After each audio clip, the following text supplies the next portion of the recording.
Wellman TV. Manuel Bennett. Like ka naman dyan, idol.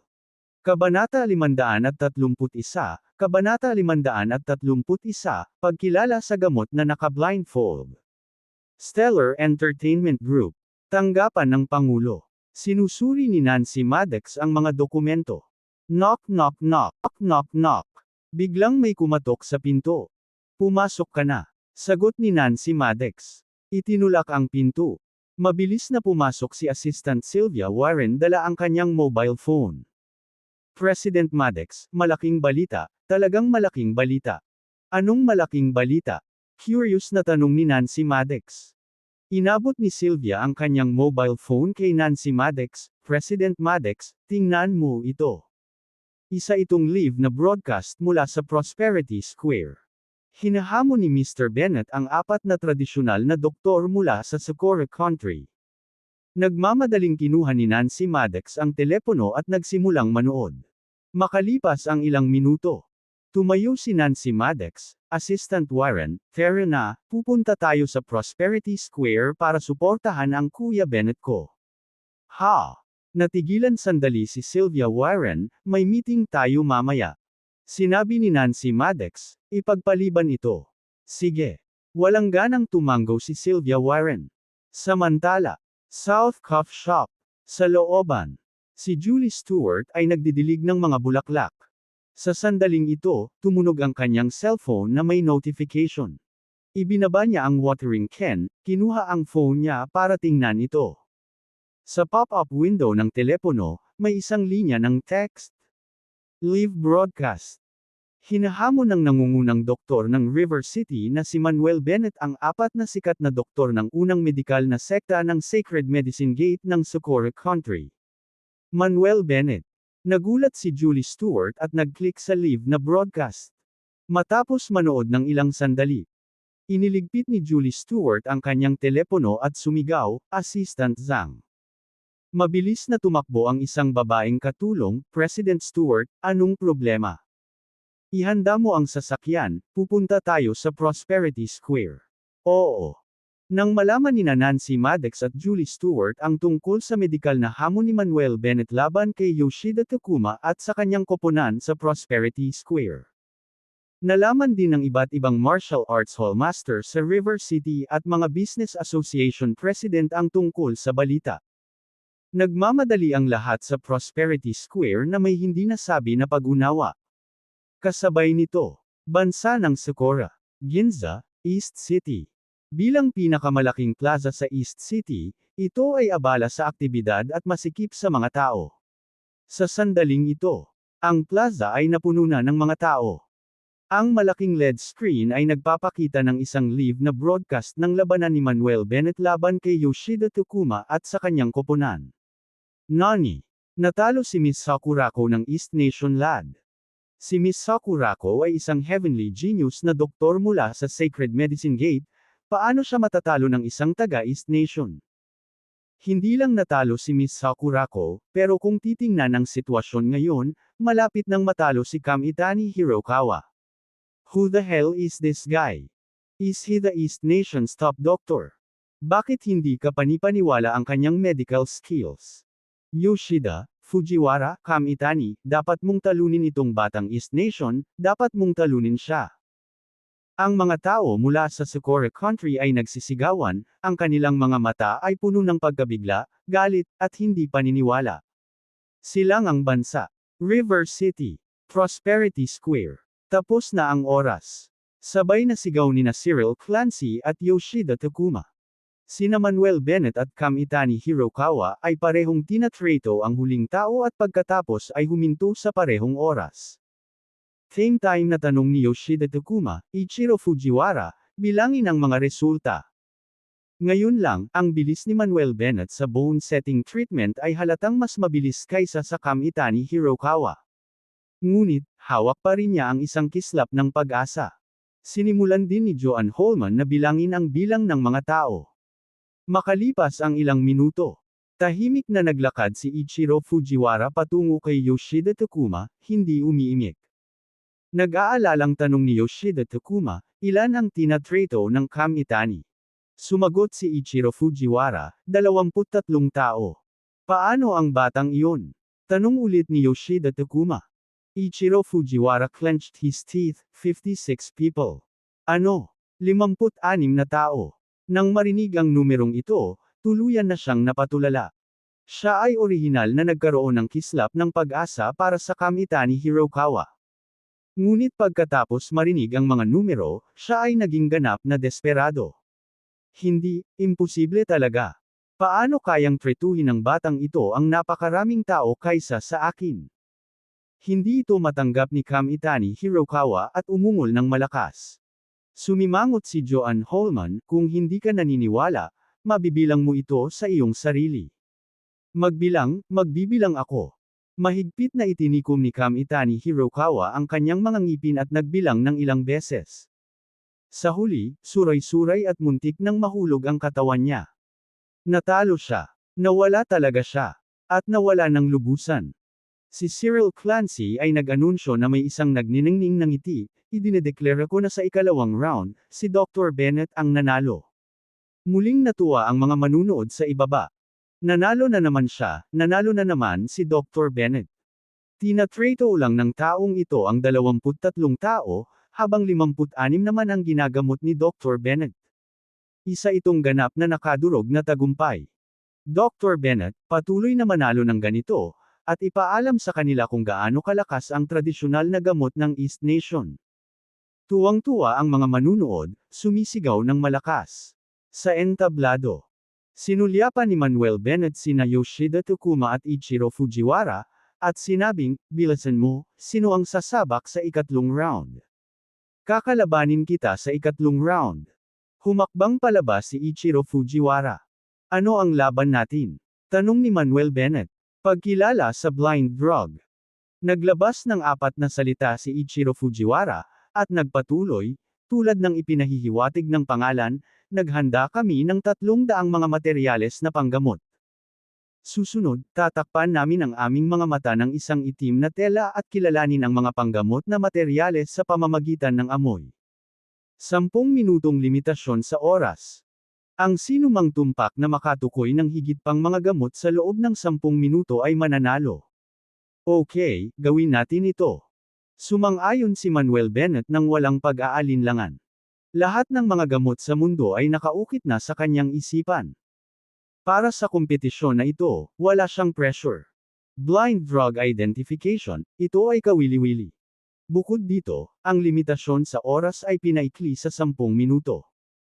Depende ito sa kung sino ang may mas malakas na kakayahan na makilala ang mga materyales na panggamot.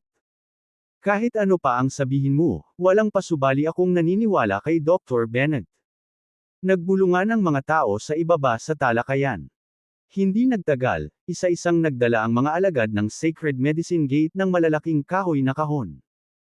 Pagkatapos ay naglabas sila ng maliliit na kahon na gawa sa kahoy, na kasing laki ng kalahating palad, na natatakpan ng mga takip, at maayos na inilagay sa entablado.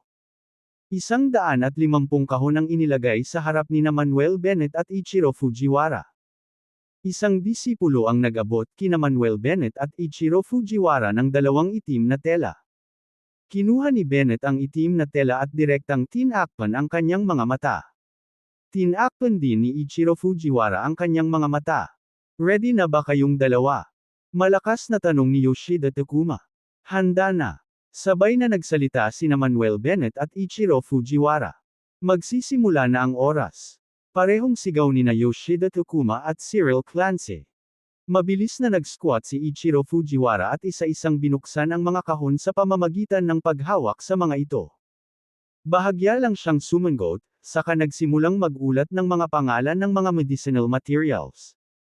Gamot sa bundok, Aconitum, Angelica sinensis, puting pulot, Star Anise Maple.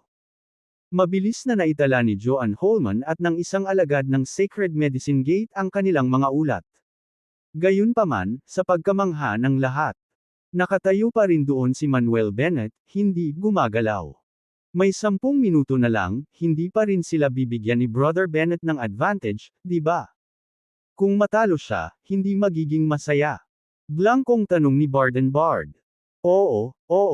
Tumango rin si Prajna Bates, masyadong maikli ang 10 minuto. Sinabi ni Lily Tisdale, Barden, Prajna, relax lang. Ginagawa ito ni Lionel dahil lubos siyang nagtitiwala sa sarili niyang lakas. Pangalawa, gusto niyang ganap na talunin ang mga taong ito at huwag silang bigyan ng dahilan para tanggihan ito. Dahan-daang tumango sina Barden at Prajna bilang pagsang-ayon. Nagniningning ang mga mata ni Julia Stewart habang nakatitig sa kalmado at kalmadong lalaki sa entablado. Hindi niya alam kung ilang sorpresa pa ang ibibigay sa kanya ng lalaking ito. Matapos maghintay ng buong 5 minuto, sa wakas ay gumawa ng hakbang si Manuel Bennett. Kabanata 532, Kabanata 532, kapag walang kaiyahiya, sila ay walang kapantay sa mundo. Itinaas niya ang kanang kamay at marahang iwinagayway ito. Sa isang iglap, isang bagzo ng hangin ang umungol. Sunod-sunod na bumukas ang mga takip ng maliliit na kahon na nakalagay sa harapan niya. Pagkabukas ng mga takip, si Manuel Bennett ay sumangot gamit ang kanyang ilong. Ang tagal nito ay wala pang 1 minuto.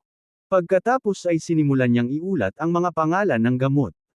Star anise, lesser galangal, white cardamom, scorched grass, wallflower, stone lotus seed, rehmannia, cordyceps. Mabilis na naitala ni Joseph Hans at ng isa pang disipulo mula sa Sacred Medicine Gate ang mga pangalan ng materyal na gamot na iniulat ni Manuel Bennett. Akala ng dalawa ay titigil saglit si Manuel Bennett pagkatapos mag-ulat ng isang string ng mga pangalan. Ngunit, nagulat sila. Si Manuel Bennett ay hindi huminto, at patuloy na nag-uulat ng mga pangalan ng gamot.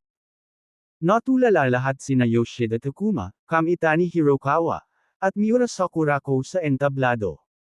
Sinabi ni Kamitani Hirokawa sa malalim na boses, ano ang sitwasyon ng batang ito? Bakit hindi siya huminto sandali? Hindi kaya natukoy na niya ang lahat ng mga gamot sa loob ng wala pang 1 minuto? Iyon ay ganap na imposible. Umiling si Yoshida Takuma at sinabing, dapat mong malaman na ang kakayahan ni Fujiwara na makilala ang mga panggamot na materyales ay kahanga-hanga na. Sa mga nakababatang henerasyon ng ating buong Sacred Medicine Gate, iilan lang ang makakapagkumpara sa kanya. Gayunpaman, hindi pa rin matukoy ni Fujiwara ang napakaraming materyal na panggamot sa napakaikling panahon. Tumango si Kamitani Hirokawa, hanggat manalo si Fujiwara, ituturing itong tagumpay natin. Tumingin si Miura Sakurako kay Manuel Bennett na may matagal na takot at mabangis na sinabi, ang batang ito ay isang pervert. Talagang hindi madaling manalo laban sa kanya. Sa sandaling ito, pababa ng entablado. Si Nancy Maddox at Julie Stewart ay sumiksik sa karamihan at naglakad patungo kay Julia Stewart. Dumating din sina David Herdman at iba pang martial arts hall masters, Sheridan Jules at iba pang presidente ng Business Association. Kamusta ang sitwasyon ngayon? Nagmamadaling tanong ni Nancy Maddox. Lumingon si Julia Stewart at tumingin, agad na natigilan, everyone's here. Ngumisi si David Herdman, si Mr. Bennett ay nag-iisang hinahamon ang 4 na sikat na doktor ng Socorro Country, kaya dapat tayong pumunta para ipakita ang ating suporta. Sinabi rin ni Sheridan Jules, ang pinakaayaw ko ay ang mga tao sa Socorro Country. Naglakas loob silang tumakbo ng ligaw sa ating East Nation, kaya natural na hindi natin sila madaling pabayaan. Ngayon si Mr. Bennett ay walang alinlangan na nakikipaglaban sa 4 na bastos na ito. Maaaring hindi tayo gaanong makatulong, ngunit maaari natin siyang pasayahin. Tumango rin ang ibang mga martial arts hall masters at business association president. Salamat sa lahat ng pumunta para i-cheer si Manuel Bennett. Napangiti ng mahina si Julia Stewart, ngayon, si Manuel Bennett ay nanalo ng 2 magkasunod na laro at kasalukuyang nasa 3 laro. Dapat matapos na ang 3 laro. Kumusta ang sitwasyon sa 3 laro? Tanong ni Julie Stewart. Sabi ni Julia Stewart, Tita, huwag kang mag-alala. Siguradong mananalo si Manuel Bennett sa 3 laro. Mabuti naman. Tila nakahinga ng maluwag si Julie Stewart. Napabuntong hininga si Julia Stewart sa kanyang puso. Hanggat tungkol kay Manuel Bennett, si Auntie ay palaging labis na nag-aalala. May gusto kaya si Auntie kay Manuel Bennett? Ngunit, ang relasyon ni na Auntie at Manuel Bennett ay malamang na hindi magkakaroon ng masayang pagtatapos. Tapos na ang oras. Sa sandaling ito, sabay na nagsalita sina Cyril Clancy at Yoshida Takuma. Sabay na huminto sina Manuel Bennett at Ichiro Fujiwara at tinanggal ang kanilang mga piring. Inutusan ni Yoshida Takuma ang disipulo ng Sacred Medicine Gate, bilasan mo at suriin. Oo. Mabilis na nagsimulang magsuri ang dalawang disipulo ng Sacred Medicine Gate. Nagsimula ring magsuri sina Joan Holman at Joseph Hans. Tumagal ito ng mahigit 10 minuto. Isang disipulo ng Sacred Medicine Gate ang nagsabi, Mr. Yoshida, tapos na kaming mag-check. Sinabi rin ni Joan Holman, natapos na rin naming suriin. Nang sabihin niya ito, puno ng saya ang kanyang mga mata. Tinanong ni Yoshida Takuma ang disipulo ng Sacred Medicine Gate, ilang uri ng mga panggamot na materyales ang natukoy ni Fujiwara at ng batang iyon. Mr. Yoshida, ito. Ang disipulo ng Sacred Medicine Gate ay nag-alinlangan, hindi alam kung sasagot o hindi. Kumunot ang noo ni Yoshida Takuma, I'm asking you a question. What are you stammering for? Tumawa si Joseph Hans, hayaan mo akong mag-ulat sa halip. Pagkatapos ng aming maingat na pag-verify, tinukoy ni G. Fujiwara ang 89 na materyales sa gamot, na nagkamali ng 2 beses. Habang ang aming Panginoon ay nakilala ang 150 materyales sa gamot, nang walang isang pagkakamali. Ano? Nagulat si Yoshida Takuma, sinasabi mo na ang batang ito ay nakilala ang 150 gamot sa loob ng 10 minuto, at hindi nagkamali. Itinama ni Joseph Hans, hindi, mali ka, 5 minuto na. Ang aking Panginoon ay tumagal lamang ng 5 minuto upang matukoy ang 150 materyales na panggamot. At saka, kahit na may 12-dosenang panggamot na materyales, makikilala pa rin sila ng aking master sa loob ng limitadong oras. Nagsasabi ba sila ng totoo?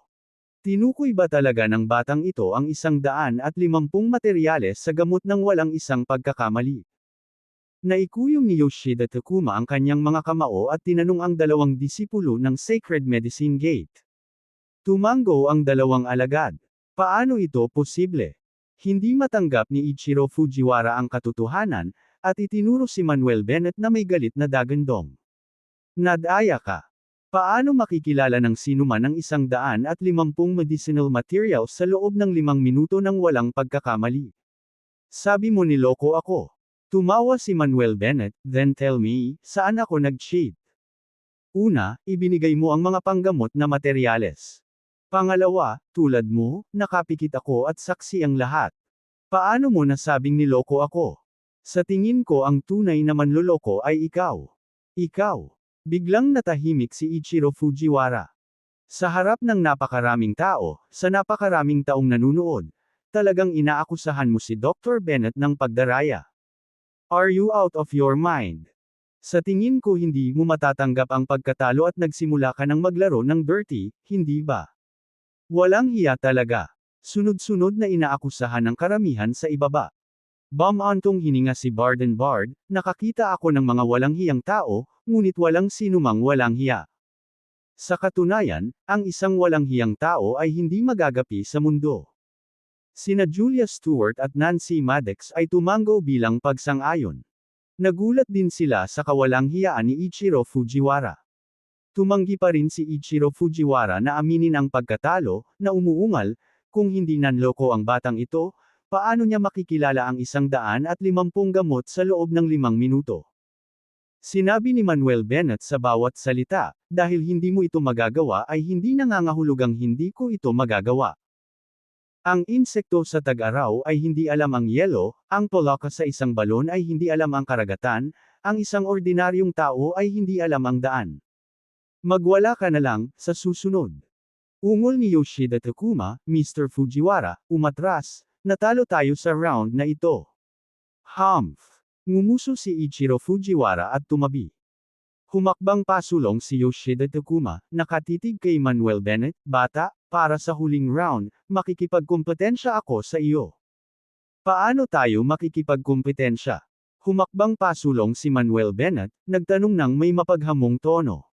Yoshida Takuma, makikipagkumpetensya tayo sa mga kasanayan sa acupuncture. Ang mga patakaran ay katulad ng dati. Kung sino ang makakapagpagaling ng mas maraming pasyente sa loob ng kalahating oras ay panalo.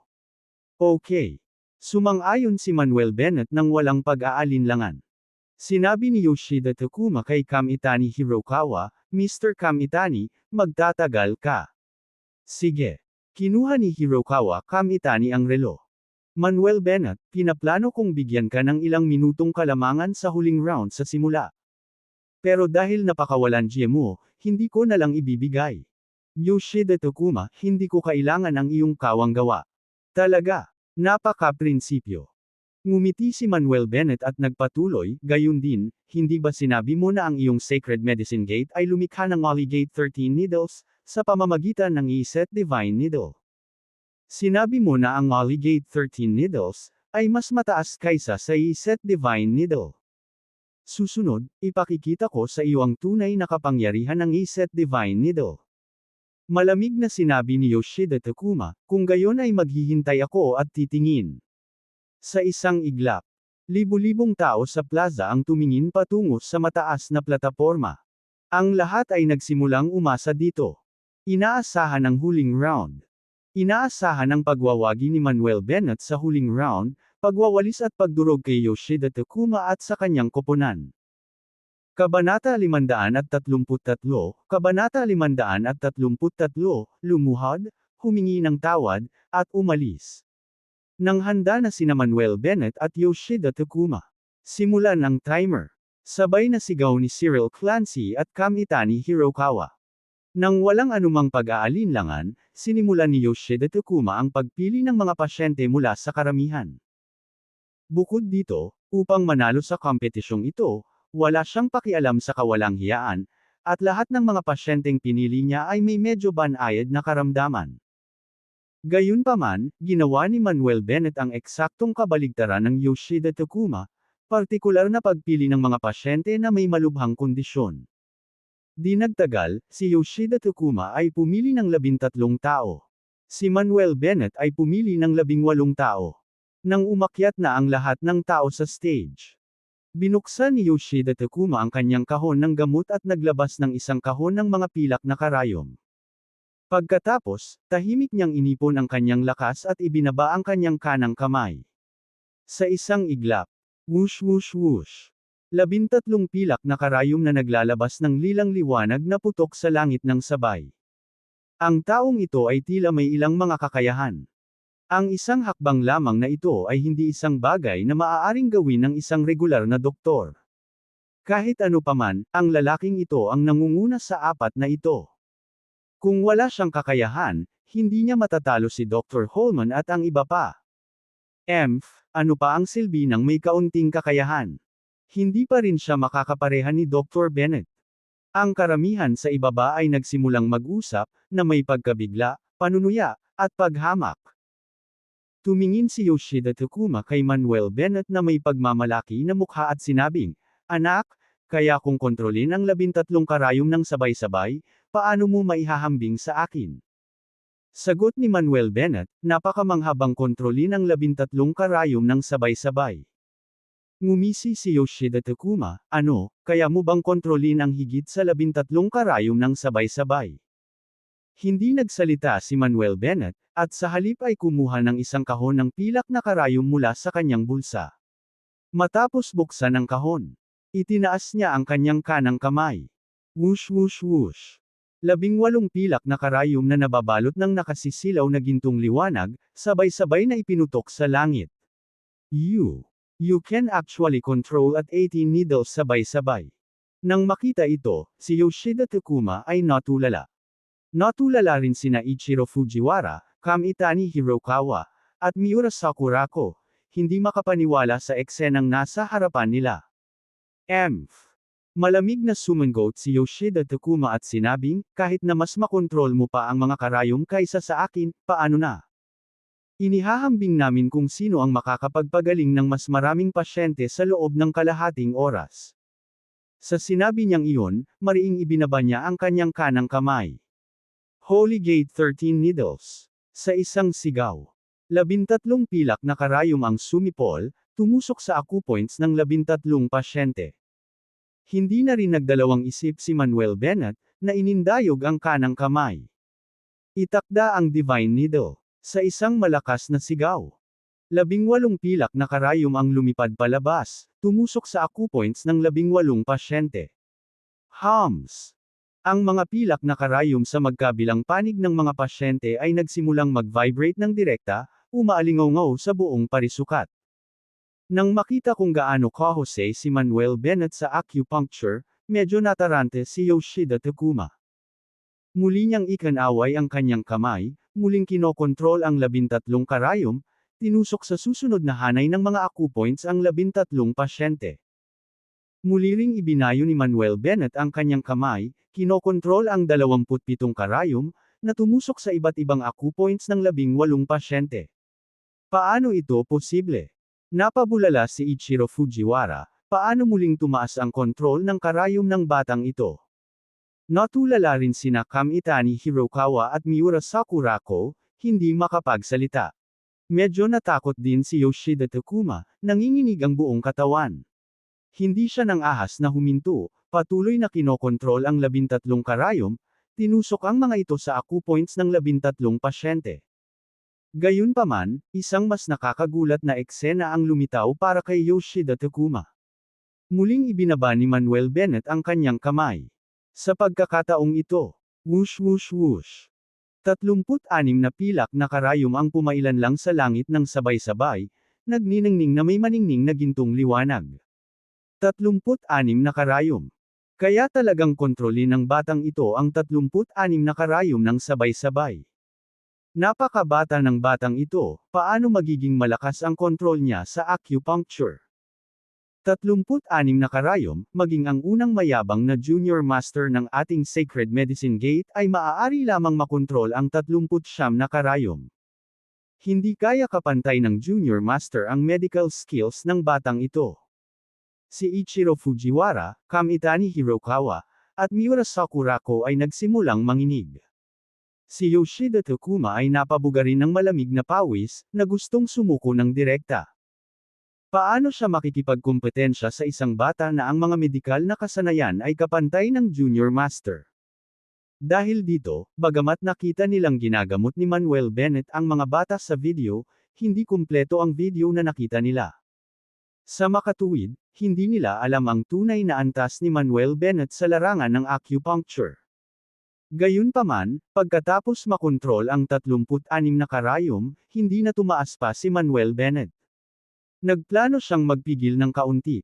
Ayaw niyang makita siya ng buo ng mga lalaking ito. Ngayong hindi pa nagsisimula ang medical conference, ang Sacred Medicine Gate na ito ay nagpadala na ng ilang tao. Ang mga taong ito ay hindi lamang nagsisikap na magpakitang gilas sa gamot sa East Nation ngunit nais ding mangolekta ng impormasyon tungkol dito. Hindi sila maaaring payagang magtagumpay. Lumipas ang oras bawat minuto at segundo. Hindi ko namamalayan, kalahating oras na ang lumipas. Tapos na ang oras. Nanawagan sina Cyril Clancy at Kamitani Hirokawa para sa pagtatapos ng oras. Sinabi ni Cyril Clancy, ngayon, bilangin ang bilang ng mga taong gumaling sa magkabilang panig. Mabilis na nagbilang si Joan Holman. Sa panig naman ni Yoshida Takuma, ayaw man lang nilang magbilang. Sa totoo lang, sa kalagitnaan ng kompetisyon, natalo na si Yoshida Takuma. Nang matapos ang pagbibilang, malakas na inihayag ni Joan Holman, ang huling round, pinagaling ni Yoshida Takuma ang 31 pasyente. Pinagaling ni Dr. Bennett ang 63 pasyente. Idineklara ko ang huling round at pangkalahatang tagumpay kay Dr. Bennett. Sa sandaling nahulog ang mga salita. Natahimik ang buong audience ng ilang segundo. Pagkatapos ay sumabog sila sa tagay na parang tsunami. Nanalo siya. Nanalo ulit si Dr. Bennett. Dr. Bennett, ang galing mo. Talagang nanalo si Dr. Bennett sa lahat ng 4 na round, at lahat sa pagdurog sa mga kalaban, napakalakas niya. Dr. Bennett, ikaw ang aking idolo, ang walang hanggang bayani sa aking puso. Ang buong parisukat ay naging mataong karagatan. Hinangaan ni Barden Bard, si Brother Bennett ay tunay na kapatid na Bennett. Palagi natin siyang mapagkakatiwalaan. Oo. Masiglang tumango sina Lily Tisdale at Prajna Bates. Bumantong hininga din si Nancy Maddox, muling gumawa ng milagro si Kuya Bennett, na nagligtas sa reputasyon ng medikal na komunidad ng River City. Sina Julia Stewart at Julie Stewart, bukod sa iba pa, ay nakatitig sa lalaki sa entablado na may nagniningning na mga ilaw at mga ngiti sa kanilang mga mukha. Umakyat sa stage. Hindi na nakayanan ni Yoshida Takuma. Ang pananatili doon ay magpapahiya lang sa sarili niya. Ikinumpas niya ang kanyang malaking kamay, "Let's go." Pagkatapos ay kinuha niya si Ichiro Fujiwara at ang iba pa para umalis. Maghintay. Diretsyong pinigilan ni Manuel Bennett silang apat. Si Yoshida Takuma ay kumuyam ang kanyang mga ngipin at sinabing, "Nanalo ka na. Ano pa ang gusto mo? Ibigay mo kaagad ang iyong mga liham ng hamon at humingi ng paumanhin kay Dr. Holman at sa iba pang 28 master ng medical hall." Matalino at nakakabingi ang boses ni Manuel Bennett. Ibigay mo ang mga liham ng hamon at humingi kaagad ng tawad. Tuwang-tuwa rin ang mga tao sa ilalim ng entablado at nagsisigawan. Tinitigan ni Yoshida Takuma si Manuel Bennett na nakakuyom at nabibitak ang mga kamao. Malamig na sinabi ni Manuel Bennett, "Huwag mo akong tingnan ng ganyan. Ibigay mo ang mga liham ng hamon. Kunin mo." Kinuha ni Yoshida Takuma ang mga challenge letter mula sa kanyang mga braso at inihagis kay Manuel Bennett. Tiningnan ni Manuel Bennett ang mga pangalan sa mga challenge letter at nakipagkamay sa kanyang kanang kamay. Sa isang iglap, ang liham ng hamon na ito ay nabasag, naging mga piraso na lumulutang sa langit at bumagsak. Paumanhin. Matapos sirain ang challenge letter, malamig na muling sumigaw si Manuel Bennett. Galit na sigaw ni Yoshida Takuma, "Anak, huwag mong ipilit ang swerte mo. Itinulak ang aking kapalaran. Sino ba talaga ang nagtutulak sa kanilang swerte?" Malamig na tumitig si Manuel Bennett, "Noong pinilit mo ang mga masters ng River City Medical Hall na pirmahan ang mga challenge letter kahapon, bakit hindi mo sinabi na itinutulak mo ang iyong kapalaran? Sinasabi ko sa iyo, ngayon ay walang maaaring mangapi sa ating East Nation. Sa orihinal, hahayaan kitang humingi ng tawad habang nakatayo. Ngunit dahil hindi ka payag, lumuhod kayong lahat at humingi ng tawad." Kasabay nito, ikinaway ni Manuel Bennett ang kanyang kamay.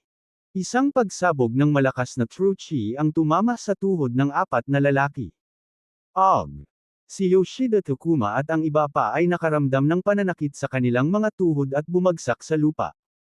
Biglang natakot ang apat, napuno ng takot ang kanilang mga mata. Kaya, ang batang ito ay hindi lamang isang ekspertong medikal kundi isang dalubhasa sa martial arts. Paumanhin. Malamig ang mga mata ni Manuel Bennett, at sumigaw siya ng paputok. Takot na takot ang apat na lalaki kaya sinigawan nila si Joan Holman at ang iba pang 28 master ng medical hall. "I'm sorry, we were wrong. We're really sorry. We really know we were wrong. Lumabas ka."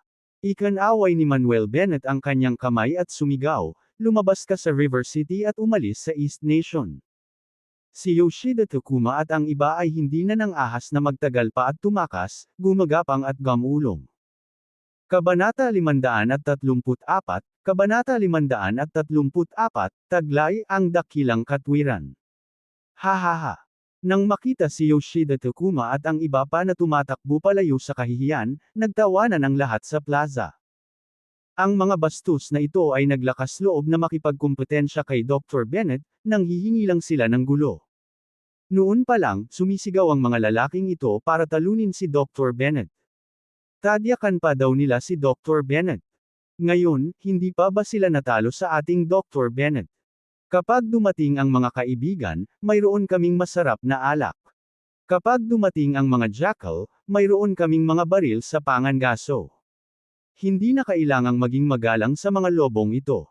Lahat ay nagtaas ng kanilang mga braso at sumigaw ng mapusok. "Salamat, guro, sa pagtulong sa amin na maghayganti." Sina Joan Holman, Cyril Clancy, Joseph Hans, at Vernon Steele ay yumuko kay Manuel Bennett. Salamat, Dr. Bennett, sa pagtayo para sa amin. Ang iba pang 24 na may-ari ng medical hall ay yumuko rin kay Manuel Bennett. Itinaas ni Manuel Bennett ang kanyang kamay at sinabing, magkaibigan tayong lahat dito, at hindi ako tatayo at hahayaan kang mabuli. No need to thank me. Pagkatapos, lumingon si Manuel Bennett sa lahat ng nasa plaza at malakas na sinabi, mangyaring tumahimik at hayaan mo akong magsabi ng ilang salita. Sa sandaling iyon, natahimik ang lahat sa plaza. Lahat ng mata ay nakatuon kay Manuel Bennett. Tumingin si Manuel Bennett sa mga tao at malakas na sinabi, mga ginoo, bagamat nanalo ako sa kompetisyong ito. Gayunpaman, hindi ito nangangahulugan na ang tradisyonal na gamot ng ating East Nation ay nanalo laban sa tradisyonal na gamot ng Socorro Country. Mangyaring pag-isipan ito, bakit ang mga tradisyonal na practitioner ng gamot ng Socorro Country ay nang ahas na manggulo, kumilos ng ligaw at kumilos ng mayabang sa ating bansa. Nagbulungan at nag-usap ang mga tao sa ilalim ng plataporma. Malakas na sinabi ni Manuel Bennett, ito ay dahil iniisip ng mga medikal na sekta ng bansang Socorro na ang ating tradisyonal na gamot sa East Nation ay hindi sapat, na tayo ay masyadong mahina. Sa katunayan, ang tradisyonal na gamot ng ating East Nation ay talagang bumababa araw-araw at nahaharap sa mga panganib. Ang pagkahuli ay magreresulta sa pagkatalo, na isang walang hanggang katotohanan sa buong kasaysayan. Tama si Dr. Bennett, ang ating tradisyonal na gamot ay bumababa at nawawala ang nakaraan nitong kaluwalhatian. Kaya't ang Socorro Country Traditional Medicine Practitioners ay nangangahas na kumilos ng ligaw sa ating bansa. Kung ang aming East Nation tradisyonal na gamot ay sapat na malakas, sila ay maglakas loob na kumilos ligaw. Lahat ng tao sa ibaba ng platform ay huminga ng malalim, pakiramdam na walang magawa. Nagpatuloy si Manuel Bennett, naniniwala ako na lahat ay may tanong sa kanilang isipan, bakit lumitaw ang sitwasyong ito? Tungkol dito, nag-summarize ako ng ilang dahilan. Una, marami sa ating East Nation medical textbook ang nawala, at hindi mabilang na medikal na libro ang nawawala. Pangalawa, ang suporta para sa aming tradisyonal na gamot ay masyadong mahina, at ang mga mapagkukunang nakuha ay masyadong mahirap. Pangatlo, nililinlang ng mga kalahating natutong tradisyonal na gamot ang mga tao, na nagiging sanhi ng pagkawala ng tiwala ng mga tao sa tradisyonal na gamot. Ikaapat, maraming sekta sa medisina sa East Nation ang sumusunod pa rin sa mga lumang kaugalian, na nagpapasa lamang ng kaalaman sa mga lalaki at tagaloob, at kahit nagpapasa ng kaalaman, nagtitimpi sila. Ikalima, sa kaibuturan ng lahat ay hindi naniniwala sa tradisyonal na gamot, iniisip na ito ay pamahiin at hindi epektibo. Maraming dahilan ang pagbaba ng tradisyonal na gamot ng ating East Nation, ngunit hindi ko ilista lahat. Gayunpaman, kung nais nating bumangon muli ang tradisyonal na gamot ng ating East Nation. Pagkatapos, simula ngayon, dapat tayong magbago. Sana ay matuto pa ang ating mga kabataan tungkol sa tradisyonal na gamot at pag-aralan ito ng time. Sana ay talikuran na ng mga pangunahing sektang medikal ang kanilang mga lumang paniniwala at ipasa ang kanilang kaalaman ng buong puso. Umaasa ako na ang aming tradisyonal na gamot ay makakatanggap ng malakas na suporta. Umaasa ako na balang araw ay maibabalik ng ating tradisyonal na gamot ang dating kaluwalhatian nito at yumanig muli ang mundo. Malakas at matunog ang boses ni Manuel Bennett, na nakabingi sa mga manunood at umaalingaw-ngaw sa buong parisukat, na umaabot pa sa kabila nito. Ang mga lumang practitioner ng medisina tulad nina Joan Holman, Cyril Clancy, Joseph Hans, at Vernon Steele ay may luha sa kanilang mga mata. Inialay nila ang kanilang buhay sa tradisyonal na gamot, umaasang makita itong muling bumangon balang araw. At ngayon, ang hitsura ni Manuel Bennett ay nagbigay sa kanila ng isang kislap ng pag-asa. Puno ng pasyon ang mga kabataang nakikinig. Bulalas ni Julie Stewart, si Lionel ay isang tunay na isang doktor na may malaking pakiramdam ng hustisya. Hindi lang niya iniisip ang sarili niya kundi pati na rin ang buong tradisyonal na gamot sa East Nation. Ang taong ito ay palaging napaka-cool. Bahagyang tumawa si Nancy Maddox. Sumigaw si Barden Bard, Kuya Bennett, ang galing mo. Mr. Bennett, Ang galing mo. Sigaw din ni Prajna Bates kasama nila. Dr. Bennett, huli na ba tayo para magsimulang magtrabaho ng husto ngayon? Oo nga, masyado na tayong nahuli. It's really too late to start working hard now. Nagsalita ang ilang kabataan, nagtatanong. Manuel Bennett impatiently said, hanggat lahat ay nagtutulungan, hindi pa huli ang lahat. Sa isang iglap, umalangaw-ngaw ang malalakas na palakpakan sa buong square. Sa araw na ito, si Manuel Bennett ay nag-iisang lumaban sa apat na sikat na doktor ng Socorro Country, tinalo, winalis, at dinurog sila. Sa araw na ito, si Manuel Bennett ay nakatayo ng buong pagmamalaki sa mataas na plataporma, naghahatid ng kanyang talumpati, na nag-aapoy sa hilig ng lahat sa pag-aaral ng tradisyonal na gamot. Sa araw na ito, ang araw ay sumisikat ng maliwanag, ang simoy ng hangin ay banayad, at si Manuel Bennett ang sentro ng atensyon, nagniningning ng maliwanag. Kasabay nito, bansa ng Socorro, Ginza, East City. Sa plaza, lahat ng tao mula sa Socorro Country ay nakatitig sa LED screen, walang imik. Hanggang ngayon, hindi pa rin sila nakaka-recover sa pagkagulat ni na Yoshida Takuma, Ichiro Fujiwara, Kamitani Hirokawa, at Miura Sakurako. Lalo na ang talumpati ni Manuel Bennett ngayon, na labis na tumama sa kanila. Makalipas ang ilang minuto, ang buong square ay biglang sumabog sa Saturday. Imposible, this can't be. Paanong natalo si Yoshida at ang iba pa? Si Yoshida at ang iba pa, silang apat ay natalo sa isang batang East Nation. Bakit ang batang ito ay taga East Nation imbes na ang ating Socorro Country? Bakit? Sino ang makakatalo sa East Nation na iyon? Sino ang maaaring Year-Oka ng East Nation lad na iyon? Masyadong mayabang ang batang iyon sa East Nation.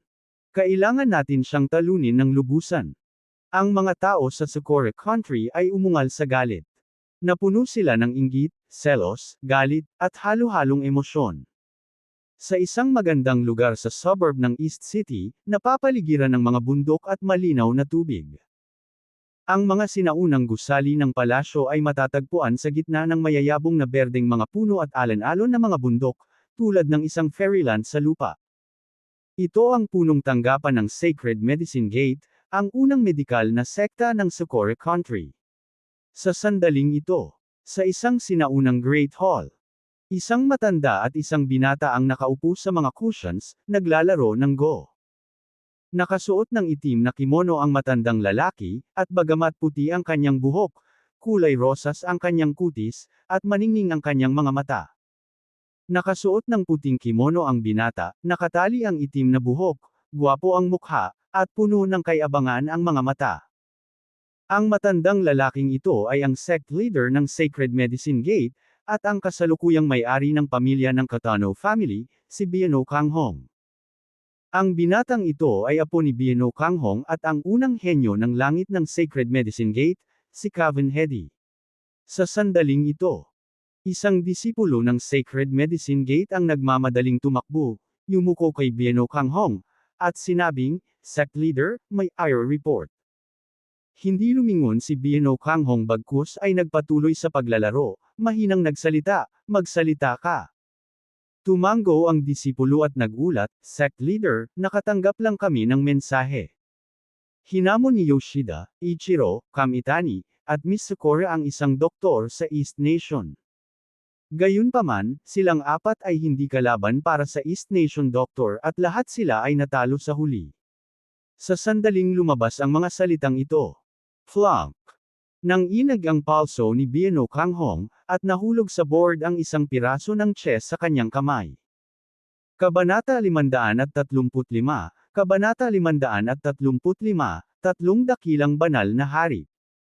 Sina Biano Kanghong at Kevin Hedy ay parehong bahagyang kumunat ang kanilang mga kilay. Maliwanag, ang balitang ito ay nakagambala sa kanilang kalooban. Lumingon si Biano Kanghong at same time na sinabi, sino nga ba ang natalo sa kanilang apat, sa pangunguna ni Yoshida? Natalo ba sila sa Saint Needle King, na si Malcolm Hodge? Hindi. Umiling ang alagad. Hindi siya. Pumikit si Bino Kanghong at nagtanong, hindi kaya natalo sila sa ilang matandang lalaki sa Kyoto, East Nation. O ang mga pinuno ng iba pang mga medikal na sekta sa East Nation. Hindi rin sila. Umiling pa rin ang alagad. Wala sa kanila. Lalong kumunat ang noo ni Bino Kanghong, sino kaya ang natalo nila? Sinabi ng disipulo, ang kanilang medikal na tunggalian sa doktor ng East Nation ay live-streamed. Bagamat natapos na ang tunggalian, nakakuha kami ng recording. Nagtaas ng kamay si Bino Kanghong at sinabing, bilisan mo at ipakita mo sa amin. Gusto kong makita kung kanino natalo si Yoshida at ang iba pa. Oo, Ginoo. Tumango ang alagad bilang pagsang-ayon, saka binuksan ang projector. Maya-maya, nagsimulang mag-play ang isang video sa isang pader. Tahimik na pinanood ni Bino Kanghong at Kevin Hedy ang video. Nang matapos ang video, nanlamig ang mukha ni Bino Kanghong, at namuo ang galit sa kanyang puso. Naisip niya na si Yoshida Takuma at ang iba pa ay natalo ng isang kilalang tradisyonal na doktor mula sa East Nation. Pero laking gulat niya, natalo sila ng isang walang pangalang batang brat. Damn it! Hinamplas ni Bino Kanghong ang mesa sa galit at napabulalas, sino nga ba itong East Nation na batang ito? Napakayabang at mapagmataas, nang ahas na pilitin si Yoshida at ang iba pa na lumuhad at humingi ng tawad. Nanginginig sa takot ang disipulo at nanginginig na sumagot, sect leader, ang binatang ito ay tinatawag na Manuel Bennett. Kilala siya bilang nangungunang doktor ng River City at siya ang master ng 4 Great Divine Doctors ng River City. Tanong ni Kevin Hedy na may malamig na tono, ito ba ang lahat ng impormasyon na mayroon tayo sa batang ito? Sumagot ang alagad, oo, Junior Master, iyon lang sa ngayon. Galit na sigaw ni Kevin Hedy, kung ganoon, pumunta ka at maghukay ng higit pang impormasyon. Oo, Ginoo. Tumugon ang alagad at nagmamadaling umalis sa Great Hall. Huminga ng malalim si Bino Kanghong, tinitigan ng mabuti ang mukha ni Manuel Bennett sa projection, at sinabing, hindi ko inaasahan na lalabas ang isang napakagaling na tradisyonal na doktor mula sa East Nation. Dapat aminin na ang mga kasanayang medikal ng batang ito ay talagang pambihira. Siya lamang ang sumasaklaw sa 4 na pangunahing larangan, mahiwagang doktor, orthopedics, medicinal materials, at acupuncture, at mahusay siya sa lahat ng ito. Ang batang ito ay ang kaaway ng ating Sacred Medicine Gate pati na rin sa iyo, Lionel. Pagkasabi noon, lumingon si Bino Kanghong kay Kevin Hedy. Bumantong hininga si Kevin Hedy at sinabing, Lolo, bagamat kakilakilabot ang medikal na kakayahan ng batang ito, hindi pa rin siya makakapantay sa akin. Hindi mahalaga kung ito ay mahiwagang doktor, mga materyales na panggamot, orthopedics, o acupuncture, mas mataas ako sa kanya. Kaya lang hindi pa niya ako na-encounter. Kung gagawin niya, siya ang matatalo. Tumango si Bino Kanghong at sinabing, Lionel, ikaw ang unang mayabang ng ating Sacred Medicine Gate. Ang iyong talento sa medisina ay hindi mapapantayan, maging ng iyong ama. Siyempre, naniniwala ako sa iyong mga kakayahan sa medisina. Gayunpaman, ang batang ito ay napakalakas. Hindi mo siya dapat maliitin. Proud na sabi ni Kevin Hedy, hindi pa karapat-dapat ang batang ito na maging kalaban ko. Dumampot si Bino Kanghong ng isang tasa ng kape mula sa mesa, humigop, at sinabing, noong huling pagkakataon, halos natalo natin ang gamot sa East Nation sa medical conference. Ang paparating na medical conference ay gaganapin sa East Nation. Sa panahong iyon, tiyak na sasali ang batang ito na nagngangalang Manuel Bennett. Sana matalo mo siya sa medical conference. Huminto siya saglit. Ipinagpatuloy ni Bino Kanghong, ang talumpati ngayong araw ng batang ito ay walang alinlangan na magpapasiklab sa espiritu ng pakikipaglaban ng mga tao mula sa East Nation upang matuto ng tradisyonal na gamot, na hindi magandang tanda. Sa makatuwid, sa medical conference na ito, dapat nating talunin muli ang gamot sa East Nation. Dapat nating basagin ang diwa ng gamot sa East Nation. Dapat nating pigilan ang pag-usbong ng tradisyonal na gamot sa East Nation. Dapat nating gawing ganap na bigo ang mga tao ng East Nation sa kanilang tradisyonal na gamot. Hoy! Malakas na tumango si Kevin Hedy. Silang ang bansa. River City. Matapos ang paligsahan sa Prosperity Square ay natapos. Inimbitahan ni Manuel Bennett at Julia Stewart ang lahat ng kanilang mga kaibigan sa River City na magsama-sama para sa isang pagkain sa Cloud Cauldron Hotel. Nagpatuloy ang hapunan hanggang pasado alas 10 ng gabi. Pagkatapos magpaalam sa lahat, nagmaneho si Lionel ng Rolls-Royce Cullinan, dinala sina Julia, Prajna Bates, Lily Teasdale, at Barden Bard pabalik sa Divine River Garden. Sa kalsada, tumawa si Barden Bard, Brother Bennett, talagang nakakatuwa ang araw na ito. Ang apat na lalaking iyon ay gustong talunin ka sa harap ng napakaraming tao, ngunit sino ang nakakaalam na sila mismo ang magpapaputok sa kanilang mga paa? Walang dapat ikatuwa. Umiling si Manuel Bennett at sinabing, kung tutuusin, hindi pa nakakagalaw ang mga tunay na medikal na master ng Sacred Medicine Gate. Sinabi ni Lily Teasdale, Mr. Bennett, ang mga medical masters ng Sacred Medicine Gate ay tiyak na lalahok sa darating na medical conference. Sa panahong iyon, makakalaban mo na sila. Sinabi ni Barden Bard, Brother Bennett, naniniwala akong magagawa mong walisin ang buong Sacred Medicine Gate sa medical conference tulad ngayon. Tumango si Lionel at sinabing, I will do my best. Nakipag-chat sa lahat ng paraan. Makalipas ang kalahating oras, dumating si Lionel at ang iba pa sa No. 8 Divine River Garden Villa. Pagka-park ng sasakyan ay lumabas na sila.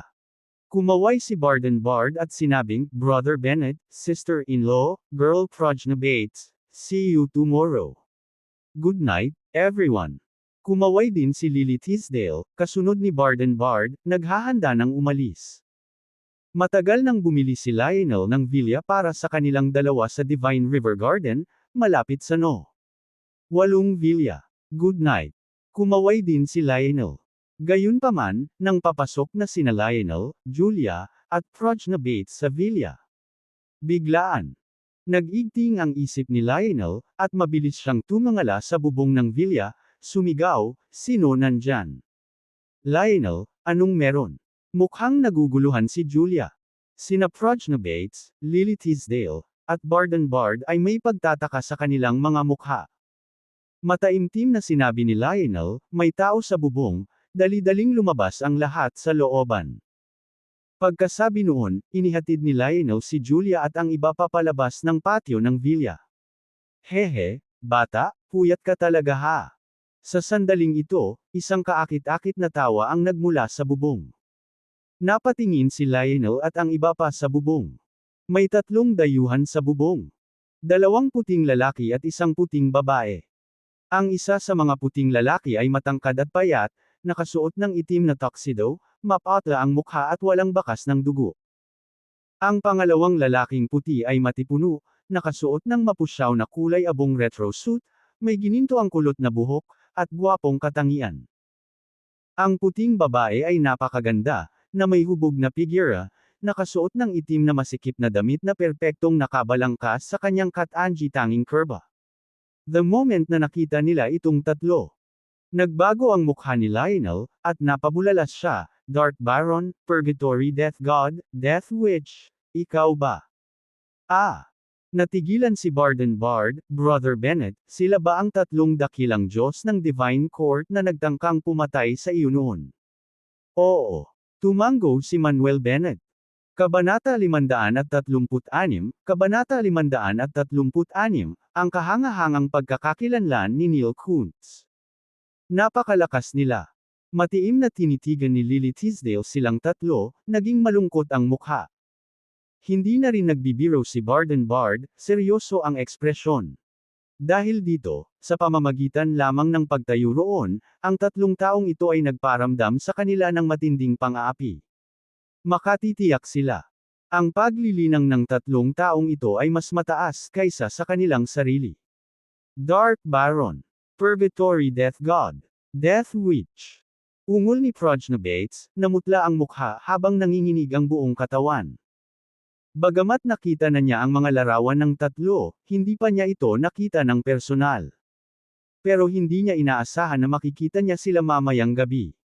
Ang tatlong taong ito ay dating Divine Kings ng numero 1 organisasyon sa Dark World.